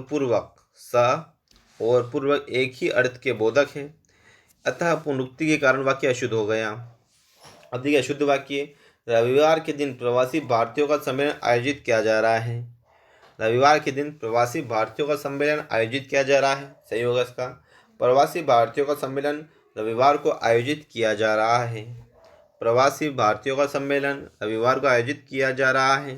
अब अशुद्ध वाक्य है वापस, वह सचमुच में गरीब है। इसका शुद्ध वाक्य होगा वह सच में गरीब है, या वह सचमुच गरीब है। अशुद्ध वाक्य है वह सचमुच में गरीब है। इसका शुद्ध वाक्य होगा वह सच में गरीब है, या वह सचमुच गरीब है। वापस अब अशुद्ध वाक्य है जयपुर में अनेक दर्शनीय स्थल देखने योग्य है। जयपुर में अनेक दर्शनीय स्थल देखने योग्य है। योग्य क्या होता है? अशुद्ध वाक्य है ये। इसका शुद्ध वाक्य होगा जयपुर में अनेक दर्शनीय स्थल है। दर्शनीय स्थल वो होते हैं जहाँ जो देखने योग्य होते हैं, तो उसमें देखने की जरूरत ही नहीं थी। जयपुर में अनेक दर्शनीय स्थल है, या जयपुर में अनेक स्थान देखने योग्य है। जयपुर में अनेक स्थान देखने योग्य है। जयपुर में अनेक स्थान देखने योग्य है। अब हम पढ़ेंगे कारक संबंधी अशुद्धियाँ।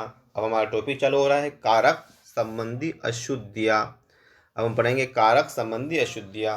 पढ़ते हैं। कारक वे शब्द हैं जिनका क्रिया के साथ सीधा संबंध होता है। इन शब्दों को परसर्ग कहते हैं। कारक क्या होते हैं भाई? कारक वे शब्द हैं जिनका क्रिया के साथ सीधा संबंध होता है। इन शब्दों को परसर्ग कहते हैं। जैसे महर्षि वेदव्यास ने महाभारत की रचना की। इस वाक्य में रेखांकित पद क्रिया का क्रमशः कर्ता व कर्म से सीधा संबंध है। इस वाक्य में रेखांकित पद क्रिया का क्रमशः कर्ता व कर्म से सीधा संबंध है तथा ये शब्द क्रिया का संपादन में सहायक होते हैं, अतः वो कारक या परसर्ग कहते हैं। दूसरे शब्दों में संज्ञा या सर्वनाम की क्रिया के साथ संबंध सूचित करने वाले रूप को कारक कहते हैं। कारक संबंधी अशुद्धियों से बचने के लिए कारकों के भेद उनकी विभक्ति का ज्ञान होना चाहिए। कारक मूलतः निम्नलिखित 6 प्रकार के होते हैं। छह कारक होते टोटल। कर्ता ने कर्म को करण से, संप्रदान के लिए, अपादान से अलग, अधिकरण में पर, ये 6 कारक होते हैं। व्यवहारिक दृष्टि से इन्हें 8 रूपों में विभाजित किया जाता है, अतः उपयुक्त 6 कारकों में संबंध कारक व संबंध कारक जोड़ते हैं। जैसे ये तो बड़ा अपन ने। अधिकरण कारक। अब उपयुक्त 6 कारकों में 2 कारक और जोड़ते हैं, संबंध कारक व संबोधन कारक। व्यवहारिक दृष्टि से एक से 8 प्रकार के कारक होते हैं। 2 और अन्य कारक हैं, वह संबंध कारक व संबोधन कारक हैं। संबंध व संबोधन वस्तु तो कारक नहीं है, इनका क्रिया के साथ प्रत्यक्षतः कोई संबंध नहीं होता है। इन विभक्तियों को कारकों के समान व्यवहार नहीं होने के कारण इन्हें कारक जैसा समझा जाता है। मतलब इनका क्रिया के साथ कोई संबंध नहीं होता है संबंध और संबोधन कारक का, लेकिन कारकों के समान व्यवहार होता है। मतलब जाति इनके कारकों के समान है, तो मतलब इनको कारकों के समान जैसा कारक जैसा समझा जाता है। अब देखिए कारक व उनकी विभक्तियां पढ़ेंगे। कारक व उनकी विभक्तियां। कर्ता कारक की विभक्ति होती है कुछ नहीं ने से। कर्ता कारक की विभक्ति होती है कुछ नहीं ने से। कर्म कारक की विभक्ति होती है कुछ नहीं को। कर्ता कारक की विभक्ति होती है कुछ नहीं ने से। कर्ता कारक की विभक्ति होती है कुछ नहीं ने से। कर्म कारक की विभक्ति होती है कुछ नहीं को। मतलब कर्ता देखो, कर्ता ने कुछ नहीं ने से, कर्म को कुछ नहीं को, इसकी विभक्ति चिन्ह है।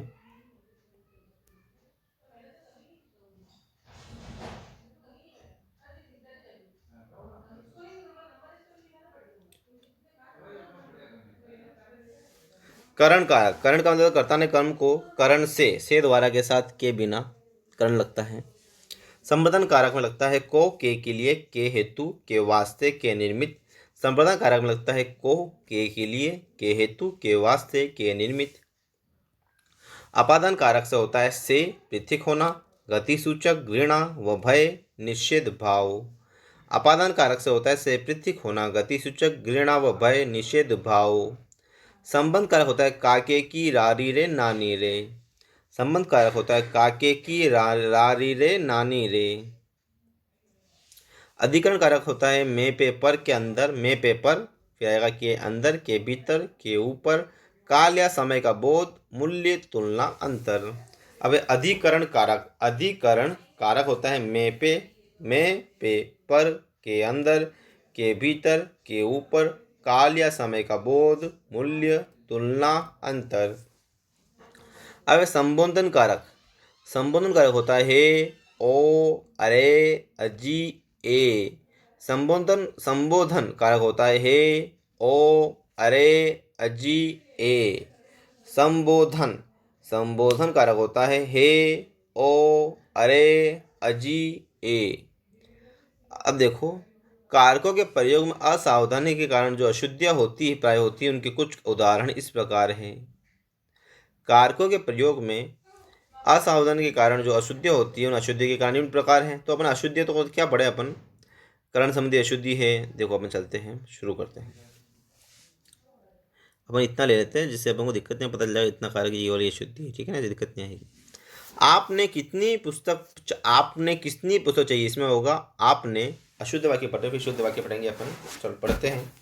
आपने कितनी पुस्तक चाहिए, तो आपने की जगह होगा आपको कितनी पुस्तक चाहिए। तो इसमें को विभक्ति, मतलब एक तरह से को, एक तरह से कर्ता ने कर्म का एक तरह से में विलोप हुआ है, गलत हुआ है। मुझको स्कूल जाना है, तो मुझको की जगह होगा मुझे स्कूल जाना है। ध्यान रखना क्योंकि कर्ता ने कर्म, ये बस आप 7 कारक पढ़ते रहना, साथ साथ सही हो जाएगा। मुझे स्कूल जाना है, तो मुझे स्कूल जाना है, ये को गलत हो गया, यहाँ पे को नहीं लगना चाहिए था। वह खांसा और चला गया, तो वह की जगह होगा उसने खांसा और चला गया। कर्ता कारक में होता ना यह वह, उसने खांसा और चला गया। मैं समझा कि आप चले गए हैं, तो इसमें होगा मैंने समझा कि आप चले गए हैं। कर्ता कारक मैंने समझा कि आप चले गए हैं। अब देखो भाइयों ने उसको बेटे की तरह पालन पोषण किया, तो भाइयों ने उसका बेटी की तरह पालन पोषण किया, कर्म कारक हुआ है। देखो भाइयों ने उसको बेटी की तरह पालन पोषण किया, अब होगा भाइयों ने उसका बेटी की तरह पालन पोषण किया। अब देखो अपने हाथों काम करना अच्छा होता है, इसमें होगा अपने हाथों से काम करना अच्छा होता है, अपने हाथों काम करना अच्छा होता है। इसमें होगा अपने हाथों से काम करना अच्छा होता है। सबसे हमारा प्रणाम कहना, सबको हमारा प्रणाम कहना सही होगा। ये सबसे हमारा प्रणाम कहना का होगा सबको हमारा प्रणाम कहना। विवाह का मंडप सुंदर बना था, इसका होगा विवाह के लिए मंडप सुंदर बना था। विवाह का मंडप सुंदर बना था, इसका होगा विवाह के लिए मंडप सुंदर बना था। अब देखिए वह मेरे पैरों में गिर पड़ा, इसका होगा वह मेरे पैरों पर गिर पड़ा। वह मेरे पैरों में गिर पड़ा, इसका होगा वह मेरे पैरों पर गिर पड़ा। अब देखिए वह भूख में तड़प रहा है। अब देखिए वह भूख से तड़प रहा है। भूख में क्या होता है? भूख से, भूख को ज़्यादा लगती है उसको, तो वह भूख में तड़प रहा है, इसका होगा वह भूख से तड़प रहा है। इसमें अधिकरण, ये संप्रदाय, ये अशुद्धि है, इसको पढ़ने की जरूरत नहीं है। अब देखते हैं, अपन समझते हैं विशेषण संबंधी अशुद्धियाँ। विशेषण संबंधी, विशेषण मतलब होता है जो किसी की विशेषता बतलाए, है ना। अब देखिए संज्ञा, सर्वनाम, क्रिया। अब हम पढ़ेंगे विशेषण संबंधी अशुद्धियाँ पढ़ेंगे। अब हम संज्ञा, सर्वनाम, क्रिया आदि की विशेषता बताने वाले शब्दों को विशेषण कहा जाता है। भाषा को प्रभावशाली बनाने में विशेषण की महत्वपूर्ण भूमिका होती है। विशेषणों के प्रयोग के संबंध में प्राय निम्न अशुद्धियाँ हो जाती है। देखिए संज्ञा, सर्वनाम, क्रिया आदि की विशेषता बताने वाले शब्दों को विशेषण कहा जाता है। भाषा को प्रभावशाली बनाने में विशेषण की महत्वपूर्ण भूमिका होती है। विशेषणों के प्रयोग के संबंध में प्राय निम्न अशुद्धियाँ हो जाती है। जैसे अनावश्यक प्रयोग, क्या होता है? जैसे भाई अनावश्यक प्रयोग, अनावश्यक प्रयोग का अर्थ उन स्थानों पर विशेषण का प्रयोग किए जाने से है जहाँ पर उनका प्रयोग नहीं किया जाना चाहिए। अब अनावश्यक प्रयोग, अनावश्यक प्रयोग, अनावश्यक प्रयोग, अनावश्यक प्रयोग का अर्थ उन स्थानों पर विशेषण का प्रयोग किए जाने से है। अनावश्यक प्रयोग, अनावश्यक प्रयोग का अर्थ उन स्थानों पर विशेषण का प्रयोग किए जाने से है जहाँ पर उनका प्रयोग नहीं किया जाना चाहिए। जैसे उसने मुझे गुप्त रहस्य बताया, उसने मुझे गुप्त रहस्य बताया। इस वाक्य में गुप्त व रहस्य दोनों शब्दों का प्रयोग किया गया है, तो रहस्य हमेशा ही गुप्त होता है, इस प्रकार यह गुप्त शब्द का प्रयोग अनावश्यक है। क्योंकि यहाँ पे गुप्त और रहस्य दोनों का अर्थ देखिए, तो इस प्रकार की कुछ अशुद्ध वाक्य व शुद्धिकरण इस प्रकार हैं। पढ़ते हैं शुद्ध वाक्य, अशुद्ध वाक्य पढ़ते हैं।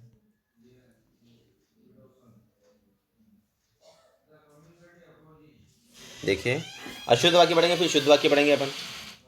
वह वापस लौट आया, तो वह लौट आया, वापस लगाने की जरूरत नहीं है इसमें, ये वही वापस क्या होता है, वह लौट आया। आज एक बात ध्यान रखना, शुद्ध वाक्य में छोटा करने की कोशिश करना और अशुद्ध वाक्य बड़ा होता है, शुद्ध वाक्य थोड़ा छोटा करो। आज सोमवार का दिन है, आज सोमवार है, दिन क्या है? उसकी बहुत काफ़ी पिटाई हो गई, उसकी बहुत पिटाई हो गई, उसकी काफ़ी पिटाई हो गई, हो सकता है उसकी काफ़ी पिटाई हो गई, या बहुत पिटाई हो गई, उसकी काफ़ी पिटाई हो गई हो जाएगा, उसकी काफ़ी पिटाई हो गई। सारे देश भर में भ्रष्टाचार का मुद्दा छाया हुआ है। सारे देश भर में, तो सारे के लिए जरूरत नहीं है, देश भर में भ्रष्टाचार का मुद्दा छाया हुआ है। देश भर में भ्रष्टाचार का मुद्दा छाया हुआ है। देश भर में भ्रष्टाचार का मुद्दा छाया हुआ है।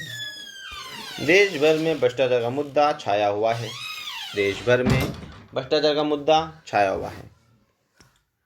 वह प्रातःकाल के समय आया था, वह प्रातःकाल के समय आया था, वह प्रातःकाल के समय आया था, वह प्रातःकाल आया था, वो सुबह के समय आया था, मतलब वह प्रातःकाल के समय आया था, इसका होगा वह प्रातःकाल आया था, वह प्रातःकाल के समय आया था,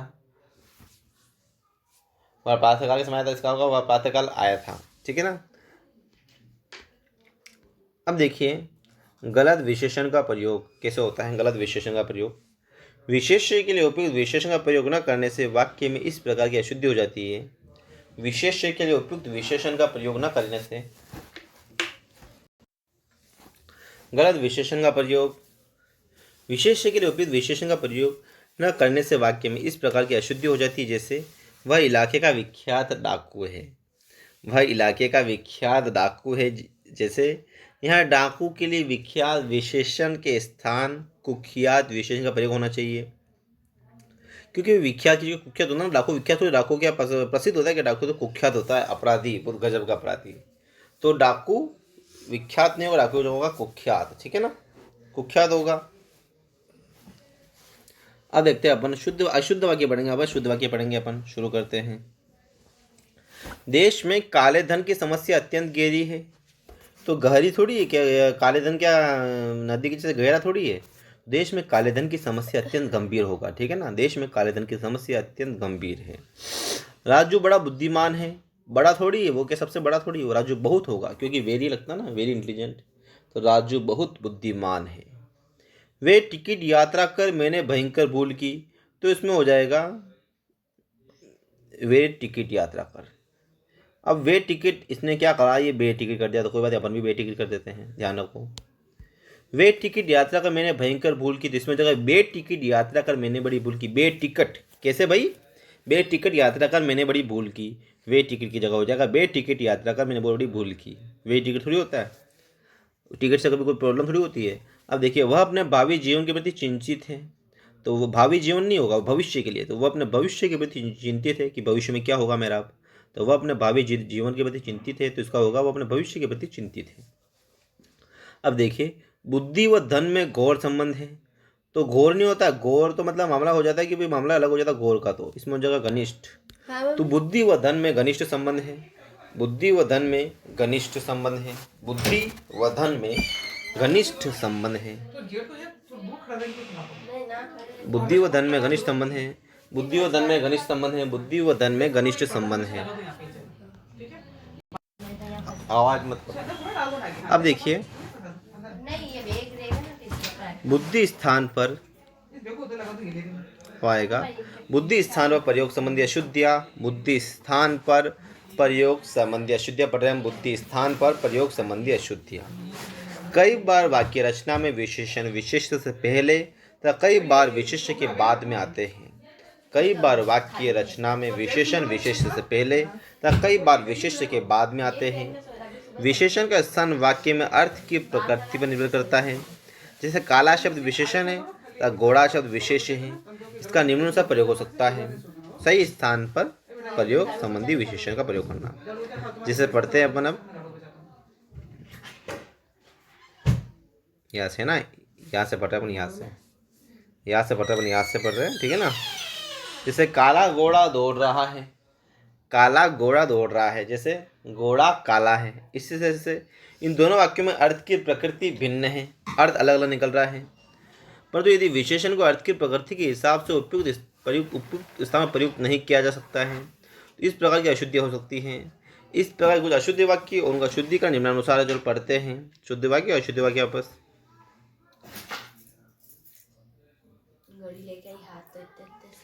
अशुद्ध वाक्य और शुद्ध वाक्य। अब देखिए यह शुद्ध गाय का, यहाँ शुद्ध गाय का दूध मिलता है।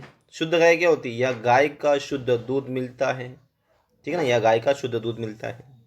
हल्की हवा का झोंका आया, तो हवा हल्की हवा नहीं होती है, हवा का हल्का झोंका आया। हल्की हवा का झोंका आया नहीं होता है भाई, वो होता है हवा का हल्का झोंका आया। अब देखिए हवा गर्म चल रही है, तो हवा गर्म क्या होती है, गर्म हवा चल रही है। लू में नहीं बोलते अपने, गर्म गर्म लू चल रही है, उसी तरह से गर्म हवा चल रही है।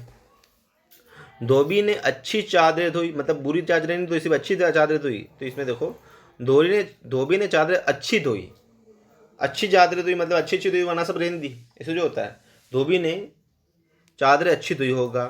अब देखो यहाँ शुद्ध भैंस का घी मिलता है, शुद्ध भैंस नहीं होती है, यहाँ भैंस का शुद्ध घी मिलता है, ठीक है, यहाँ भैंस का शुद्ध घी मिलता है। अब देखो अपन पढ़ेंगे संख्यावाचक विशेषण संबंधी अशुद्धि। अब हम पढ़ेंगे संख्यावाचक विशेषण संबंधी अशुद्धि पढ़ेंगे अब पढ़ेंगे हम संख्यावाचक विशेषण के प्रयोग संबंधी अशुद्धि। संख्यावाचक, जैसे हिंदी में संख्यावाचक विशेषणों का प्रयोग करते समय निम्न बातें ध्यान में रखी जानी चाहिए। जैसे संख्यावाचक विशेषण अंकों में न लिखकर शब्दों में लिखे जाने चाहिए। संख्यावाचक विशेषण अंकों में न लिखकर शब्दों में लिखे जाने चाहिए। विद्यालय में 500 छात्र पढ़ते हैं, ये अशुद्ध है। देखिए विद्यालय में 500 छात्र पढ़ते हैं, मतलब संख्यावाचक विशेषण अंकों में नहीं होता है, मतलब ये एक तरह से हिंदी में आएगा। संख्यावाचक विशेषण अंकों में नहीं होता है, संख्यावाचक विशेषण अंकों में नहीं लिखा जाता है, ये हिंदी में लिखा जाता है। मतलब विद्यालय में 500 छात्र पढ़ते हैं तो यह शुद्ध हो गया, विद्यालय में 500 छात्र पढ़ते हैं यह शुद्ध हो गया। अक्सर लोग यह लिखते हैं कि घर 2 रसोई गैस की किल्लत है, इसके स्थान में लिखा जाना चाहिए घर में 2 रसोई गैस की किल्लत है, घर घर रसोई गैस की किल्लत है, इसी तरह से होगा। इसी प्रकार बड़े 2 तथा अच्छे 2 में न लिखकर बड़े बड़े और अच्छे से लिखना चाहिए। उसी तरह जैसे बड़े 2 तथा अच्छे 2 न लिखकर, जैसे उसी तरह बड़े 2 तथा अच्छे 2 न लिख कर बड़े बड़े और अच्छे लिखना चाहिए, बड़े बड़े और अच्छे लिखना चाहिए। जैसे उसी तरह बड़े बड़े अच्छे अच्छे लिखना चाहिए। अब देखिए बड़ा तथा लगभग, बड़ा तथा लगभग, बड़ा तथा लगभग। अब जैसे बड़ा तथा लगभग शब्द का प्रयोग करते समय भी विशेष सावधानी की आवश्यकता होती है। बड़ा तथा लगभग, बड़ा तथा लगभग, बड़ा तथा लगभग शब्द का प्रयोग करते समय भी विशेष सावधानी की आवश्यकता होती है। प्रायः बड़ा शब्द का प्रयोग लोग क्रिया विशेषण के रूप में कर देते हैं, जबकि ये संज्ञा विशेषण है। जैसे वह बड़ा चालाक है या शुद्ध है। बड़ा क्या होता है? वह बहुत चालाक है या शुद्ध है ना। बड़ा तथा लगभग शब्द का प्रयोग करते समय सावधानी बरतनी चाहिए। बड़ा तथा लगभग एक से ज़्यादा गलत होने के चांसेस होते हैं बड़ा तथा लगभग में। चलो पढ़ते हैं इसके शुद्ध अशुद्ध वाक्य शुरू करते हैं अपन।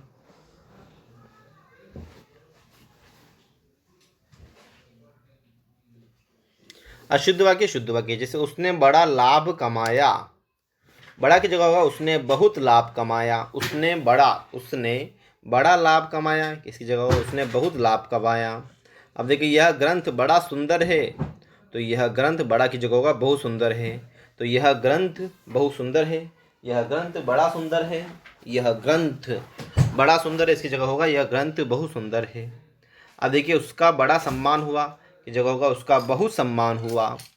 अब देखिए उसका बड़ा सम्मान हुआ की जगह होगा उसका बहुत सम्मान हुआ। अब देखिए लगभग शब्द का प्रयोग अंक व माप सूचक शब्दों के लिए किया जाना चाहिए। जैसे लगभग एक महीना, उसका बड़ा सम्मान हुआ, इसका होगा उसका बहुत सम्मान हुआ। शुद्ध वाक्य होगा उसका बहुत सम्मान हुआ। अब देखिए लगभग शब्द का प्रयोग अंक व माप सूचक शब्दों के लिए किया जाना चाहिए। तो लगभग शब्द का प्रयोग अंक व माप सूचक शब्दों के लिए किया जाना चाहिए। जैसे लगभग एक महीना या लगभग एक क्विंटल, इसका होगा जैसे लगभग एक महीना या लगभग एक क्विंटल माप सूचक शब्दों के लिए इसका प्रयोग किया जाना चाहिए। अब हम पढ़ेंगे अव्यय के प्रयोग संबंधी अशुद्धियाँ। अब हम पढ़ेंगे अव्यय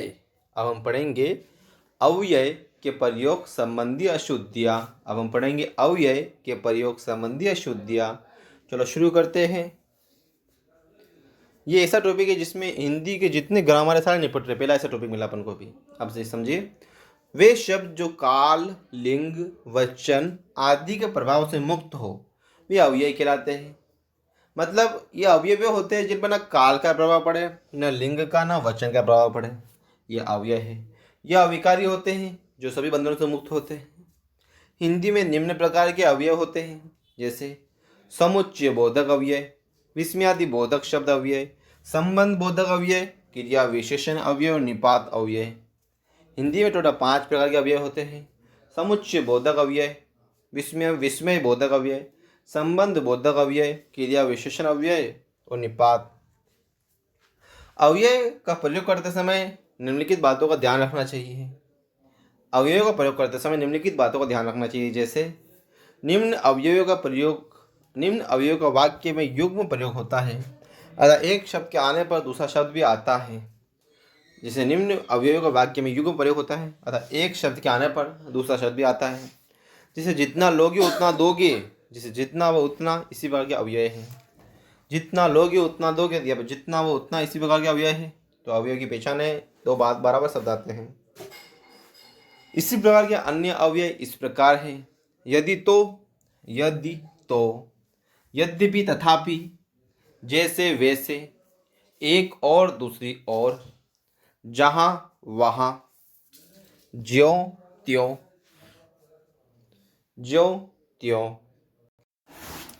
इस प्रकार के अन्य अव्यय इस प्रकार है, जैसे यदि तो, तथापि, यद्यपि, तथापि, जैसे वैसे, एक और दूसरी ओर, जहाँ वहाँ, ज्यों त्यों आदि। इस प्रकार के अन्य अव्यय इस प्रकार है, जैसे यदि तो, यद्यपि, तथापि, जैसे वैसे, एक और दूसरी ओर, जहाँ वहाँ, ज्यों त्यों। अब देखिए, परस्पर या आपस, केवल या मात्र, शायद या अवश्य, केवल व इसलिए, कदाचित व काश, प्रायः व बार बार आदि शब्दों का एक साथ प्रयोग नहीं होना चाहिए। आप समझिए, परस्पर या आपस, केवल या मात्र, शायद या अवश्य, केवल व इसलिए, कदाचित व काश, प्रायः व बार बार आदि शब्दों का एक साथ प्रयोग नहीं होना चाहिए। कालवाचक अव्यय के साथ काल या समय शब्द का प्रयोग नहीं किया जाना चाहिए। कालवाचक अव्यय के साथ काल या समय शब्द का प्रयोग नहीं किया जाना चाहिए। बड़ा व बहुत शब्द का स्पष्ट अंतर समझकर ही इनका प्रयोग किया जाना चाहिए। इस प्रकार की अशुद्धियाँ व उनका निराकरण इस प्रकार है। समझिए, बड़ा व बहुत शब्द का स्पष्ट अंतर समझकर ही करना प्रयोग किया जाना चाहिए। इस प्रकार की अशुद्धियाँ व उनका निराकरण इस प्रकार है। इस प्रकार की अशुद्धियाँ व उनका निराकरण इस प्रकार है। अब हम पढ़ेंगे अशुद्ध वाक्य फिर शुद्ध वाक्य। अशुद्ध वाक्य फिर शुद्ध वाक्य। देखिए, अशुद्ध वाक्य फिर शुद्ध वाक्य पढ़ेंगे। यद्यपि वह दुष्ट था फिर भी मैं वहां गया। यद्यपि वह दुष्ट था फिर भी मैं वहां गया। इसका होगा यद्यपि वह दुष्ट था तथापि मैं वहां गया। तो यद्यपि से लगता है तथापि, ध्यान रखो यद्यपि का भाई होता है तथापि। तो यद्यपि वह दुष्ट था फिर भी वहां गया, इसका होगा यद्यपि वह दुष्ट था तथापि मैं वहां गया। अब देखिए, जापान में उनका बड़ा सम्मान हुआ। तो जापान में उनका बड़ा नहीं तो उनका बहुत सम्मान हुआ। तो जापान में उनका बहुत सम्मान हुआ। कदाचित काश मैंने तुम्हें पहले देख लिया होता। कदाचित काश मैंने तुम्हें पहले देखा लिया होता। तो इसमें होगा काश मैंने आपको पहले देख लिया होता। देखो, कदाचित काश मैंने तुम्हें पहले देखा लिया होता तो परेशानी नहीं होती। तो इसका होगा काश मैंने आपको पहले देख लिया होता तो परेशानी नहीं होती। काश मैंने आपको पहले देख लिया होता तो परेशानी नहीं होती। काश मैंने आपको पहले देख लिया होता तो परेशानी नहीं होती। काश मैंने आपको पहले देख लिया होता तो परेशानी नहीं होती। अब देखिए, वह केवल इसलिए यहाँ रहता है। तो वहाँ पे होगा वह इसलिए यहाँ रहता है। देखिए, वह केवल इसीलिए यहाँ रहता है। इसका होगा वह इसलिए यहाँ रहता है। अब देखिए, उसके गायन में केवल मात्र फूहड़पन है। उसके गायन में केवल की जरूरत नहीं है यहाँ पे। तो उसके गायन में मात्र फूहड़पन है। उसके गायन में केवल मात्र फूहड़पन है, इसकी जगह होगा उसके गायन में मात्र फूहड़पन है। अब देखिए, वह प्रायः बार बार स्कूल से भाग जाता है। इसकी जगह होगा वह प्रायः स्कूल से भाग जाता है। प्राय होगा प्राय, जब प्राय बार बार एक ही होता है तो बार बार की जरूरत नहीं है, ठीक है ना। तो वह प्राय स्कूल से भाग जाता है। आपस में परस्पर झगड़ने से कोई लाभ नहीं। तो आपस में परस्पर एक ही है। तो इसमें होगा परस्पर झगड़ने में कोई लाभ नहीं है। परस्पर झगड़ने में कोई लाभ नहीं है। अब देखिए, शायद आज वर्षा अवश्य होगी। शायद आ रहा है तो इसमें होगा शायद आज वर्षा होगी। भाई अवश्य कैसे हो जाएगी? एक तो शायद लगा रहे हो, एक तो आप मतलब यानी कि लगा रहे हो कि कन्फ्यूजेबल वर्ड है कि भाई होगी नहीं होगी, फिर आप अवश्य भी लगा रहे हो। तो शायद आज वर्षा होगी। अब देखो, ज्यों ही उसने गेंद उछाली वैसे ही उसके हाथ से बल्ला छूट गया। तो इसका आगा देखो, ज्यों ही उसने गेंद उछाली। तो ज्यों ही उसने गेंद उछाली, जो आता तो त्यो आता है। तो जो का त्यो, तो त्यो ही उसके हाथ से बल्ला छूट गए। त्यो, तो ज्यो और त्यो भाई बहन है। ज्यो और त्यो, ज्यो और त्यो भाई बहन है। ज्यो और त्यो भाई बहन है। ज्यों ही उसने गेंद उछाली वैसे उसके हाथ से बल्ला छूट गया। तो इसका होगा ज्यों ही उसने गेंद उछाली त्यों ही उसके हाथ से बल्ला छूट गया। अब देखिए, मान लो यदि अमेरिका व पाकिस्तान में मनमुटाव हो गया तो चीन किसका साथ देगा? अब देखो, मान लो, अब यदि की जरूरत नहीं है। मान लो यदि अमेरिका और पाकिस्तान में मनमुटाव हो गया, यदि नहीं आएगा। मान लो अमेरिका और पाकिस्तान में मनमुटाव हो गया तो चीन किसका साथ देगा? तो चीन किसका साथ देगा? देखो वापस, मान लो अमेरिका व पाकिस्तान में मनमुटाव हो गया। मान लो अमेरिका व पाकिस्तान में मनमुटाव हो गया तो चीन किसका साथ देगा? मान लो अमेरिका व पाकिस्तान में मनमुटाव हो गया तो चीन किसका साथ देगा? तो मान लो अमेरिका व पाकिस्तान में मनमुटाव हो गया तो चीन किसका साथ देगा? तो इसका आएगा,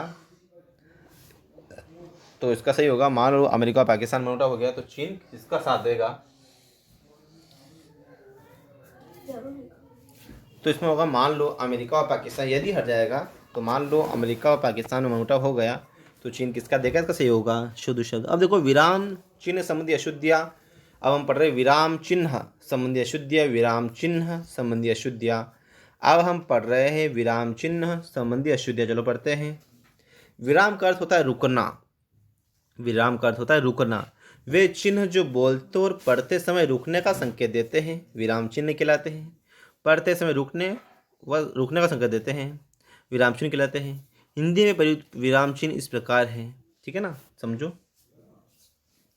पूर्ण विराम, इसको बोलते हैं पूर्ण विराम, एक होता है पूर्ण विराम, फुल स्टॉप पूर्ण विराम, ठीक है, इसको बोलते हैं पूर्ण विराम।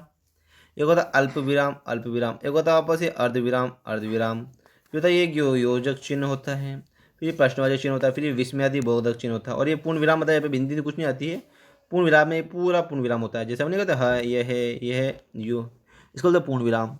अल्प विराम कोमा टाइप होता है।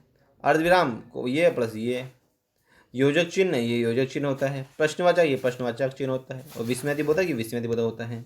तो विराम टोटल 6 प्रकार के होते हैं, पूर्ण विराम, अल्प विराम, अर्ध विराम, योजक चिन्ह, प्रश्नवाचक, विस्मयादि बोधक। 6 प्रकार के होते हैं विराम। सॉरी जो ज़्यादा प्रकार के होते हैं 14 प्रकार के होते हैं विराम, ठीक है। तो विराम चिन्ह 14 प्रकार के होते हैं, 14 प्रकार के होते हैं, ठीक है ना। पूर्ण विराम, अल्प विराम, अर्ध विराम, योजक चिन्ह, प्रश्नवाचक, विस्मयादि बोधक होते हैं। अब जैसे और पढ़ते हैं अपन। उद्धरण इकहरा, इसका चिन्ह होता है यू यू, उद्धरण इकहरा चिन्ह यू यू होता है। उद्धरण दुहरा, इसका चिन्ह होता है U U U U U. कोष्टक चिन्ह होता है यू, कोष्टक चिन्ह। लाघव चिन्ह होता है यू, लाघव चिन्ह। विवरण चिन्ह होता है यू, विवरण चिन्ह। लोभ चिन्ह होता है यू, लोभ चिन्ह, लोभ चिन्ह, लोभ चिन्ह, लोभ चिन्ह, लोभ चिन्ह, लोभ चिन्ह, लोभ चिन्ह, लोभ चिन्ह, लोभ चिन्ह, लोभ चिन्ह, ये तो लोभ चिन्ह। काकपद या हंसपद होता है यू, काकपद या हंसपद होता है यू, काकपद या हंसपद होता है यू, काकपद या हंसपद होता है यू। अनुवर्ती चिन्ह होता है यू, अनुवर्ती चिन्ह होता है यू, अनुवर्ती चिन्ह होता है यू, अनुवृत्ति चिन्ह होता है यू, अनुवृत्ति चिन्ह होता है यू, अनुवृत्ति चिन्ह होता है यू। काकपद या हंसपद होता है यू, काकपद या हंसपद होता है यू। अनुवर्ती चिन्ह होता है यू यू यू, अनुवर्ती चिन्ह होता है यू। अब समझिए, इन विराम चिन्हों के परस्पर संकेत में काफ़ी भिन्नता है। पूर्ण वाक्य के अंत में पूर्ण विराम का चिन्ह लगाया जाता है। जैसे भारतेंदु हरिश्चंद्र हिंदी गद्य के प्रवर्तक माने जाते हैं, तो इसमें यहाँ पर इन्होंने पूर्ण विराम लगा दिया है, पूर्ण वाक्य इसलिए। इस वाक्य के पूर्ण होने पर विराम चिन्ह इसका प्रयोग किया जाता है, प्रयोग आवश्यक है। अल्प विराम थोड़ा ठहरने के लिए, वह अर्ध विराम अल्प से अधिक किंतु पूर्ण विराम से कम रुकने का लगाया जाता है। जैसे मोहन राकेश कमलेश और कोमल लग रहा ना बीच में, राजेंद्र यादव नई कहानी आंदोलन की त्रयी है। इस वाक्य में अल्प विराम व पूर्ण विराम दोनों चिन्हों का प्रयोग हुआ है। जैमिनी का मीमांसा, कपिल का सांख्य, पतंजलि का योग षट दर्शन के महत्वपूर्ण अंग है। इस वाक्य में अर्धविराम व पूर्ण विराम का प्रयोग हुआ है। अब देखिए, योजक चिन्ह, ये सब विराम है।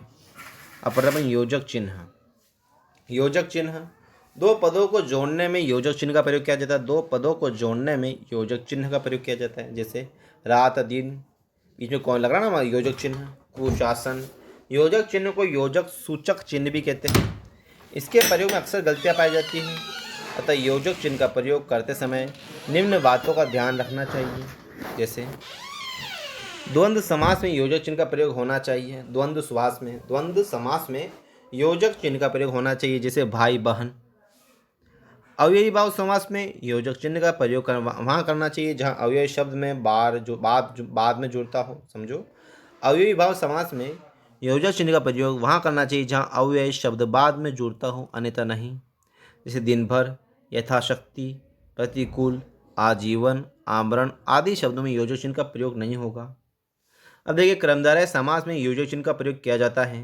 जैसे चरण कमल, कमल नयन, शशि मुख आदि में, लेकिन विशेषण में योजक चिन्ह नहीं लगाते हैं। जैसे शुभ समाचार, काशीवासी। अब समझो वापस, क्रमधारय समास में योजक चिन्ह का प्रयोग किया जाता है। क्रमधारय समास में योजक चिन्ह का प्रयोग किया जाता है। जैसे चरण कमल, कमल नयन, शशिमुख आदि, लेकिन विशेषण में योजक चिन्ह नहीं लगाते हैं। जैसे शुभ समाचार, काशीवासी। तो जैसे शुभ समाचार, शुभ एक समाचार, तो ये क्या एक विशेषण है, तो इसमें योजक चिन्ह नहीं लगाते हैं।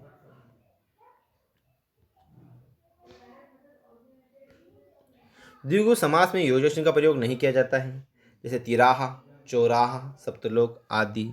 द्विगु समास में योजक चिन्ह का प्रयोग नहीं किया जाता है। आवा समझिए, पुनरुक्त समानार्थी तथा अनुकरणवाची निरर्थक शब्दों में योजक लगाया जाता है। पुनरुक्त, पुनरुक्त समानार्थी तथा अनुकरणवाची निरर्थक शब्दों में योजक लगाया जाता है। जैसे दौड़ते दौड़ते पुनरुक्त, दौड़ते दौड़ते, दौड़ते दौड़ते पुनरुक्त, खाते खाते पुनरुक्त, चिट्ठी पत्री ये समानार्थी शब्द हैं। खाना पीना ये समानार्थी है। हंसी मजाक ये समानार्थी है। ठीक ठाक यह अनुकरणवाची निरर्थक शब्द है। मतलब एक तरह से इनका कोई अर्थ नहीं है। अनुकरणवाची निरर्थक शब्द है। ठीक ठाक यह अनुकरणवाची निरर्थक शब्द है। रोटी वोटी यह अनुकरणवाची निरर्थक शब्द है। चाय वाय यह अनुकरणवाची निरर्थक शब्द है। समझे। अब बढ़ रहे अपन कम से कम, मतलब कम से कम शब्द योजक रहित व योजक सहित दोनों रूपों में लिखा जाता है। कम से कम शब्द, कम से कम शब्द योजक रहित व योजक सहित दोनों रूप में लिखा जाता है, लेकिन योजक से इसका अर्थ अवश्य बदल जाता है। जैसे मुझे आप काम कम से कम दे। देखो, मुझे आप कम से कम काम दे, इस वाक्य का अर्थ है कि जितना भी कम हो सके उतना काम दे। समझिए, मुझे आप कम से कम काम दे, इस वाक्य का अर्थ है जितना भी कम हो मुझे आप उतना काम दे, जैसे उतना काम दे। लेकिन मुझे आप कम से कम काम तो दे, इस वाक्य का अर्थ है आप मुझे और कुछ नहीं तो काम तो अवश्य दे। लेकिन मुझे आप कम से कम काम तो, कम से कम भी निकल रहा है इसका अर्थ, मुझे आप कम से कम काम तो दे, इस वाक्य का अर्थ है आप मुझे और कुछ नहीं तो काम तो अवश्य दें। अब देखिए, प्रश्नवाचक चिन्ह का प्रयोग तभी किया जाना चाहिए जब प्रश्न का अभाव हो। जब तक वाक्य का उत्तर अपेक्षित ना हो, वहाँ क्या क्यों आदि ना आया हो तो प्रश्नवाचक नहीं लगेगा। जैसे तुम क्या करते हो तो इसमें प्रश्नवाचक लगेगा, उत्तर अपेक्षित है। तुम मेरा कर क्या लोगे तो इसमें उसमें उत्तर अपेक्षित नहीं, क्या कर लोगे भाई, अपन क्या कर सकते हैं उसका, तो इसमें उत्तर अपेक्षित नहीं है। प्रश्नवाचक चिन्ह के लिए क्या क्यों जैसे शब्द भी आवश्यक नहीं है। प्रश्नवाचक चिन्ह के लिए क्या क्यों जैसे शब्द भी आवश्यक नहीं है। जैसे आप बीमार हैं, यहाँ स्वतः ही उत्तर अपेक्षित है। आप बीमार हैं, क्या भाई आप बीमार हैं, यहाँ स्वतः ही उत्तर अपेक्षित है। इसे क्या आप बीमार हैं लिखना आवश्यक नहीं होता है। इसे जैसे क्या आप बीमार हैं लिखना आवश्यक नहीं होता है। जैसे आप बीमार हैं, यहाँ स्वतः उत्तर अपेक्षित, हाँ मैं बीमार हूँ, लेकिन क्या आप बीमार है तो लिखना आवश्यक नहीं है। अप्रत्यक्ष प्रश्नों में भी प्रश्नवाचक चिन्ह का प्रयोग नहीं होता है। अप्रत्यक्ष प्रश्नों में भी प्रश्नवाचक चिन्ह का प्रयोग नहीं किया जाता है। जैसे पढ़ते हैं, मोहन ने पूछा कि उसका पेपर कैसा हुआ है। मोहन ने पूछा कि उसका पेपर कैसा हुआ है, इस वाक्य में अप्रत्यक्ष प्रश्न है, अतः वाक्य के अंत में पूर्ण विराम का प्रयोग होगा, न कि प्रश्नवाचक का। देखो, मोहन ने पूछा कि उसका पेपर कैसा हुआ है, इस वाक्य में अप्रत्यक्ष प्रश्न है, अतः वाक्य के अंत में पूर्ण विराम का प्रयोग होगा, न कि प्रश्नवाचक का। इंपॉर्टेंट क्वेश्चन है कि इसमें इस वाक्य में पूर्ण विराम का प्रयोग होगा, मतलब इसका प्रश्न करने को, प्रश्न पूछने का बोध कि क्या देखती ठोक दो तुम, न कि प्रश्नवाचक का बोध हुआ है। अब देखिए, विस्मयादि बोधक चिन्ह। विस्मयादि बोधक अपन बहुत पढ़ चुके हैं, मैं लगता है विस्मयादि बोधक लगती है, इंग्लिश में मैं लग जाता है मॉडल में। अब तो विस्मयादि बोधक चिन्ह, विस्मयादि बोधक चिन्ह का प्रयोग वक्ता के आश्चर्य व्यक्त करने, किसी व्यक्ति को संबोधित करने, घृणा या हर्ष सूचक शब्द, वाक्य आदि के साथ किया जाता है। समझिए, विस्मयादि बोधक चिन्ह का प्रयोग वक्ता के आश्चर्य व्यक्त करने, किसी व्यक्ति को संबोधित करने, किसी व्यक्ति को संबोधित करने, घृणा या हर्ष सूचक शब्द, वाक्य आदि के साथ किया जाता है। जैसे अरे तुम पास हो गए हो, आश्चर्य व्यक्त ना भाई, मतलब तू इतना छोटी कि तो पास हो गया है, तो अपना आश्चर्य वाला वाक्य विस्मयादि बोधक लगता है। अरे तुम पास हो गए हो, क्वेश्चन अब समझो, आश्चर्य व्यक्त होता है कि भाई एकदम अपन नहीं हो जाता भाई, घृणा एक तो नफरत होती है, हर्ष सूचक शब्द होते हैं। जैसे वह चला गया, आश्चर्य व्यक्त किया भाई वो चला गया, अरे वह चला गया, आश्चर्य व्यक्त है। जैसे धनेश जरा इधर आना, संबोधित करने के लिए भी अपन विस्मयादि बोधक चिन्ह का प्रयोग करते हैं। धनेश जरा इधर आना, तो संबोधित करने के लिए।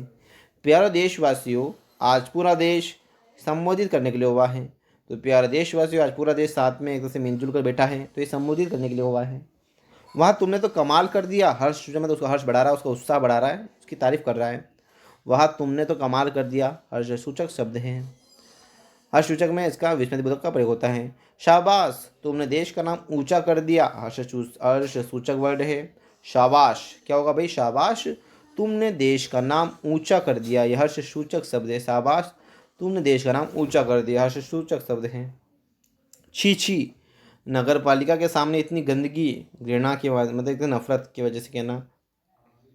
छी छी, नगर पालिका के सामने इतनी गंदगी, घृणा के तौर पर ऐसी बातें कहना। छी छी, छी छी, नगर पालिका के सामने इतनी गंदगी, छी छी। नगर पालिका के सामने इतनी गंदगी, घृणा के तौर पर गिनना। अब देखिए उद्धरण चिन्ह, उद्धरण चिन्ह, उद्धरण चिन्ह। किसी वक्ता के कथन का ज्यों का त्यों वर्णन प्रस्तुति पर दोहरा उद्धरण चिन्ह लगाया जाता है। अब देखिए उद्धरण चिन्ह, उद्धरण। अब हम पढ़ रहे उद्धरण चिन्ह। किसी वक्ता के कथन का ज्यों का त्यों वर्णन प्रस्तुति पर दोहरा उद्धरण चिन्ह लगाया जाता है। अब पढ़ रहे हम उद्धरण चिन्ह। किसी वक्ता के कथन का ज्यों का त्यों वर्णन प्रस्तुति पर दोहरा उद्धरण लगाया जाता है। जैसे लाल बहादुर शास्त्री का था, डबल उद्धरण। उद्धरण चिन्ह का मतलब होता है ये वाला है, ये उद्धरण चिन्ह जैसे लग रहा है ना, ये उद्धरण चिन्ह। लाल बहादुर शास्त्री ने कहा था कि आराम आराम हराम है। लाल बहादुर शास्त्री ने कहा था कि आराम हराम है। अब देखो इखरे उद्धरण चिन्ह का प्रयोग किसी एक शब्द या पद विशेष रूप से प्रदर्शित करने के लिए किया जाता है, हाईलाइट के लिए किया जाता है। इखरे उद्धरण शब्द का प्रयोग, चिन्ह का प्रयोग किसी एक शब्द या पद को विशेष रूप से प्रदर्शित करने के लिए किया जाता है। जैसे सच्चिदानंद हीरानंद वात्स्यायन अज्ञेय। मतलब एक तो से दो चिन्ह लगाना। इखरी मतलब वो था दोहरी। उद्धरण, उद्धरण तो ऐसा लगता है। इखरी लगता है ऐसे, एक यहाँ पे, एक यहाँ पे, एक यहाँ पे, एक यहाँ पे, एक यहाँ पे, एक यहाँ पे, यूं। इसको बोलते हैं अपन, मतलब यानी कि अब जैसे इखरी उद्धरण, रामचरित मानस इखरी लग गया, इखरी उद्धरण चिन्ह लग गया कि रचना अवधि भाषा में की गई है।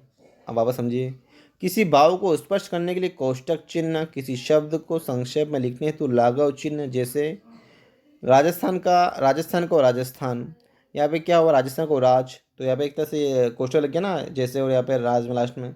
किसी कथन या शब्द का वर्णन करने के लिए विवरण चिन्ह, संपूर्ण बात या तथ्य को प्रकट न कर उसे लिखने में लोभ चिन्ह, छोटे शब्द या पद को जोड़ने के लिए काकपद या हंस चिन्ह तथा अनुवृत्ति के लिए अनुवृत्ति का चिन्ह लगाया जाता है। समझो आपस। किसी कथन या शब्द का वर्णन करने के लिए विवरण चिन्ह, संपूर्ण बात तथ्य को प्रकट न कर उसे लिखने में लोभ चिन्ह, छोटे शब्द या पद को जोड़ने के लिए काकपद या हंस चिन्ह तथा अनुवृत्ति के लिए अनुवृत्ति का चिन्ह लगाया जाता है। हिंदी में विराम चिन्हों से संबंधित कुछ उदाहरणों का शुद्धिकरण निम्न प्रकार है। हिंदी में विराम चिन्हों से संबंधित कुछ उदाहरण, उनका शुद्धिकरण इस प्रकार चलो पढ़ते हैं। अशुद्ध वाक्य, फिर शुद्ध वाक्य पढ़ेंगे आपस हम। अशुद्ध वाक्य, शुद्ध वाक्य। विद्या से विनय, विनय से योग्यता, योग्यता से, तो इसमें होगा विधा से विनय, ये वाला लगेगा। विनय से योग्यता, योग्यता से धन, कोमा तो लगता है ऐसे बीच में। विद्या से विनय, विनय से योग्यता, योग्यता से धन। इसको एक बार ये पढ़ लोगे सब कन्फ्यूज में। देखो विद्या से विनय ये आया है, विनय से योग्यता और योग्यता से धन ये वाला चिन्ह आया है, तो आप एक बार पढ़ोगे समझ में आ जाएगा। धन, अशुद्ध वाक्य पढ़ रहे हैं, फिर हम शुद्ध पढ़ेंगे। धन, धन से धर्म तथा धर्म से सुख की प्राप्ति होती है। समझिए आप, धन से धर्म, क्योंकि भाई धन धन दो बार आ तो धन की जरूरत ही नहीं है ना। धन से धर्म तथा धर्म से सुख की प्राप्ति होती है। दो बार धन आया इसलिए हटा दे, एक बार धन की जरूरत है। राजस्थान में हिपेटाइटिस टीकाकरण की योजना का शुभारंभ 15 दिसंबर 2011 को हुआ। राजस्थान में हिपेटाइटिस टीकाकरण योजना का शुभारंभ 15 दिसंबर 2011 का हुआ, तो इसका होगा सही। राजस्थान में हिपेटाइटिस टीकाकरण योजना का शुभारंभ 15 दिसंबर 2011 को हुआ।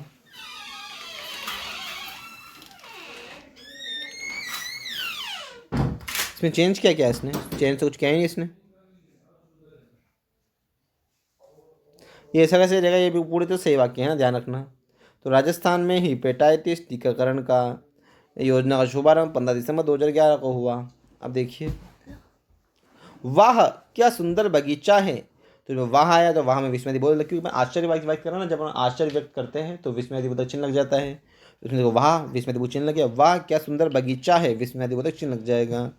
गरीब अमीर हिंदू सिख, तो गरीब हिंदू मुस्लिम सिख ईसाई सभी भारत के नागरिक। गरीब अमीर नहीं होता है, इसमें होगा गरीब अमीर हिंदू मुस्लिम सिख ईसाई सभी भारत के नागरिक। इसमें आप ये खास चिन्हों को ध्यान रखना। तो गरीब अमीर हिंदू मुस्लिम सिख ईसाई सभी भारत के नागरिक हैं। अब देखिए, कृपया आप मुझे बताने का कष्ट करें, तो इसमें कृपया में कोमा लगे। कृपया आप मुझे यह बताने का कष्ट करें, कृपया आप मुझे यह बताने का कष्ट करें। अब देखिए, राजस्थान ने 77 वर्ष बाद रणजी ट्रॉफी जीती। राजस्थान ने 77 वर्ष बाद रणजी ट्रॉफी जीती, इसका सही होगा राजस्थान ने 77 वर्ष बाद रणजी ट्रॉफी जीती। प्रश्नवाचक हट जाएगा इसमें, क्योंकि प्रश्नवाचक की जरूरत नहीं है, इसमें प्रश्नवाचक की जरूरत नहीं है। राजस्थान ने 77 वर्ष बाद रणजी ट्रॉफी जीती, इसमें प्रश्नवाचक की जो जरूरत ही नहीं है। राजस्थान ने 77 वर्ष बाद रणजी ट्रॉफी जीती, फुल स्टॉप लग जाएगा। फुल स्टॉप क्या, एक पूर्ण विराम लग जाएगा। हाय वह जन्म लेती मर गया, तो इसमें क्या होगा, हाय की जगह पर एक तरह से आश्चर्यवाचक है, तो इसमें अपन क्या विस्मृति बोधक लगा देंगे, तो हाय वह जन्म लेती मर गया, विस्मृति बोधक लग जाएगा। अब देखिए, हमें अपने माता पिता की सेवा करनी चाहिए, तो देखो हमें अपने माता पिता की सेवा करनी चाहिए, इसका होगा हमें अपने माता पिता की सेवा करनी चाहिए। कुछ चेंज नहीं होगा भाई, सेवा करनी चाहिए, मारपीट थोड़ी करनी चाहिए, कुछ चेंज नहीं होगा इसमें, तो ये ऐसा कैसे रहेगा। अब देखिए, अरे यह तो रातों रात अमीर हो गया। अरे भाई आश्चर्य वाली बात है, आश्चर्य वाली बात है कि उसको एकदम कोई चीज़ एकदम मिल गई, आश्चर्य वाली बात है, तो इसमें विस्मृति बोधक चिन्ह लग जाएगा। तो अरे यह तो रातों रात अमीर हो गया, तो इसको होगा अरे यह तो इसमें अरे विस्मृति बोधक हो जाएगा, तो अरे यह रातों रात अमीर हो गया। अब देखिए, असफलता यह दर्शाती है कि सफलता का प्रयास पूर्ण मनोयोग से नहीं किया गया। यहाँ पे देखो फालतू में इसने पूर्ण विराम का युद्ध किया है, न भाई आश्चर्य वाला वाक्य है, न कुछ भी नहीं है। तो असफलता यह दर्शाती है कि सफलता का प्रयास पूर्ण मनोयोग से नहीं किया गया, तो ये कथन ही गलत है, सही पढ़ते हैं। असफलता यह दर्शाती है कि सफलता का प्रयास पूर्ण मनोयोग से नहीं किया गया। असफलता यह दर्शाती है कि सफलता का प्रयास पूर्ण मनोयोग से नहीं किया गया। असफलता दर्शाती, सही होगा इसका कि सफलता का प्रयास, क्योंकि कॉमा की जरूरत नहीं है, यहाँ पे कॉमा लगाया फालतू, कॉमे की जरूरत नहीं है। तो असफलता यह दर्शाती है कि सफलता का प्रयास पूर्ण मनोयोग से नहीं किया गया। अब देखिए, वाक्य रचना क्रम अशुद्धिया। अब हम पढ़ेंगे वाक्य रचना क्रम अशुद्धिया। हमारा टॉपिक चल रहा है वाक्य रचना क्रम अशुद्धिया। वाक्य रचना क्रम अशुद्धिया, वाक्य रचना क्रम अशुद्धिया, वाक्य रचना क्रम अशुद्धिया, वाक्य रचना क्रम अशुद्धिया, वाक्य रचना क्रम अशुद्धिया पढ़ रहे हम। देखें, प्रत्येक भाषा में वाक्य में शब्दों का क्रम भिन्न भिन्न होता है। हाँ सही बात है, प्रत्येक वाक्य में शब्दों का क्रम भिन्न भिन्न होता है। हिंदी में साधारण वाक्य की रचना क्रम इस प्रकार है, कर्ता ने कर्ता प्लस कर्म प्लस क्रिया आती है। जैसे कर्ता आता है, फिर क्रम मतलब ऑब्जेक्ट आता है, पहले सब्जेक्ट फिर ऑब्जेक्ट फिर क्रिया आती है, मतलब फिर वर्ब आती है। जैसे सुनीता पत्र लिखती है, तो सुनीता एक सब्जेक्ट है, कर्ता है, पत्र एक ऑब्जेक्ट है, कर्म है, लिखती एक क्रिया है, शुद्ध वाक्य है। लेकिन सुनीता लिखती है पत्र, गलत हो गया ना भाई। ये देखो, इंग्लिश का स्ट्रक्चर भी subject plus verb plus object होता है, इंग्लिश में अलग सिस्टम होता है, लेकिन हिंदी में इसका थोड़ा उल्टा होता है। ध्यान नहीं, इंग्लिश ठोक दो इसमें आप, तो अशुद्ध वाक्य होगा सुनीता लिखती है पति, गलत हो जाएगा।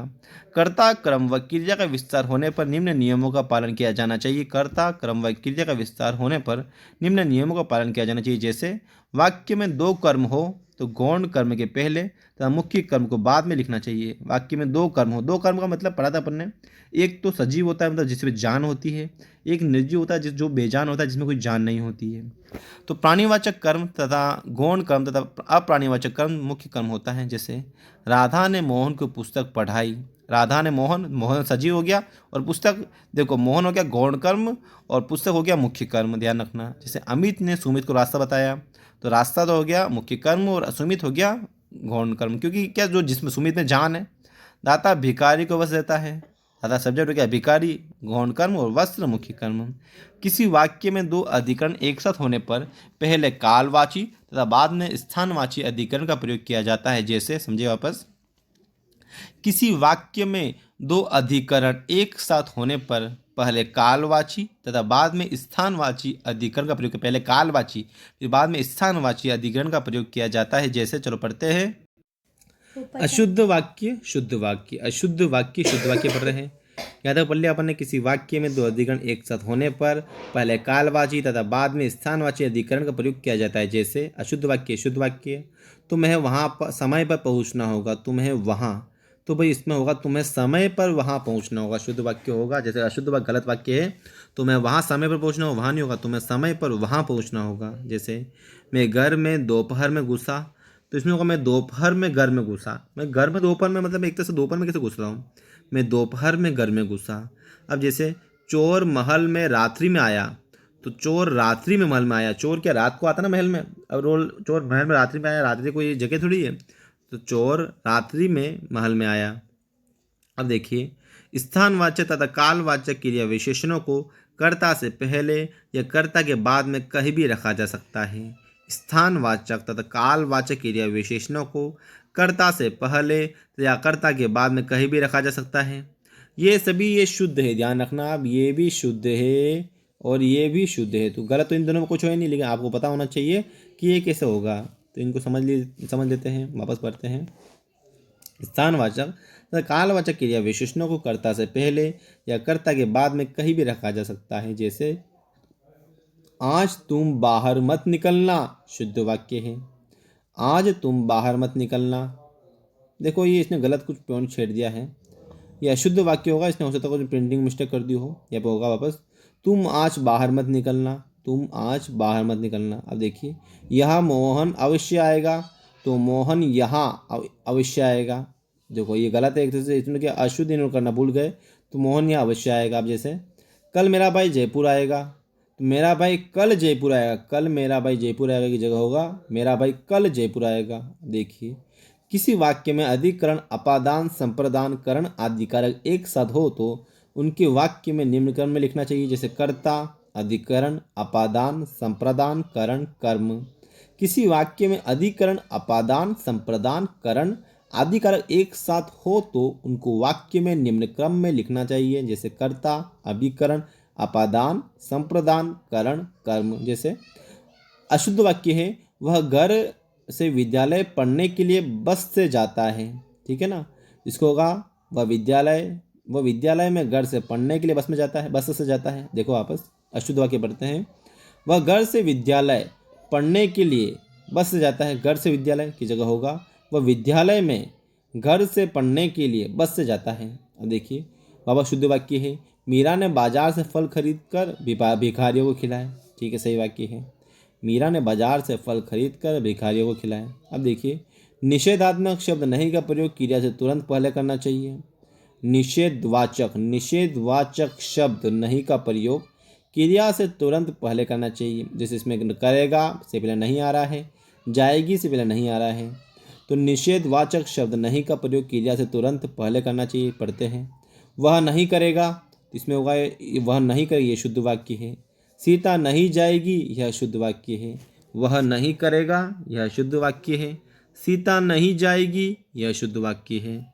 वह नहीं करेगा, यह शुद्ध वाक्य है। सीता नहीं जाएगी, यह शुद्ध वाक्य है।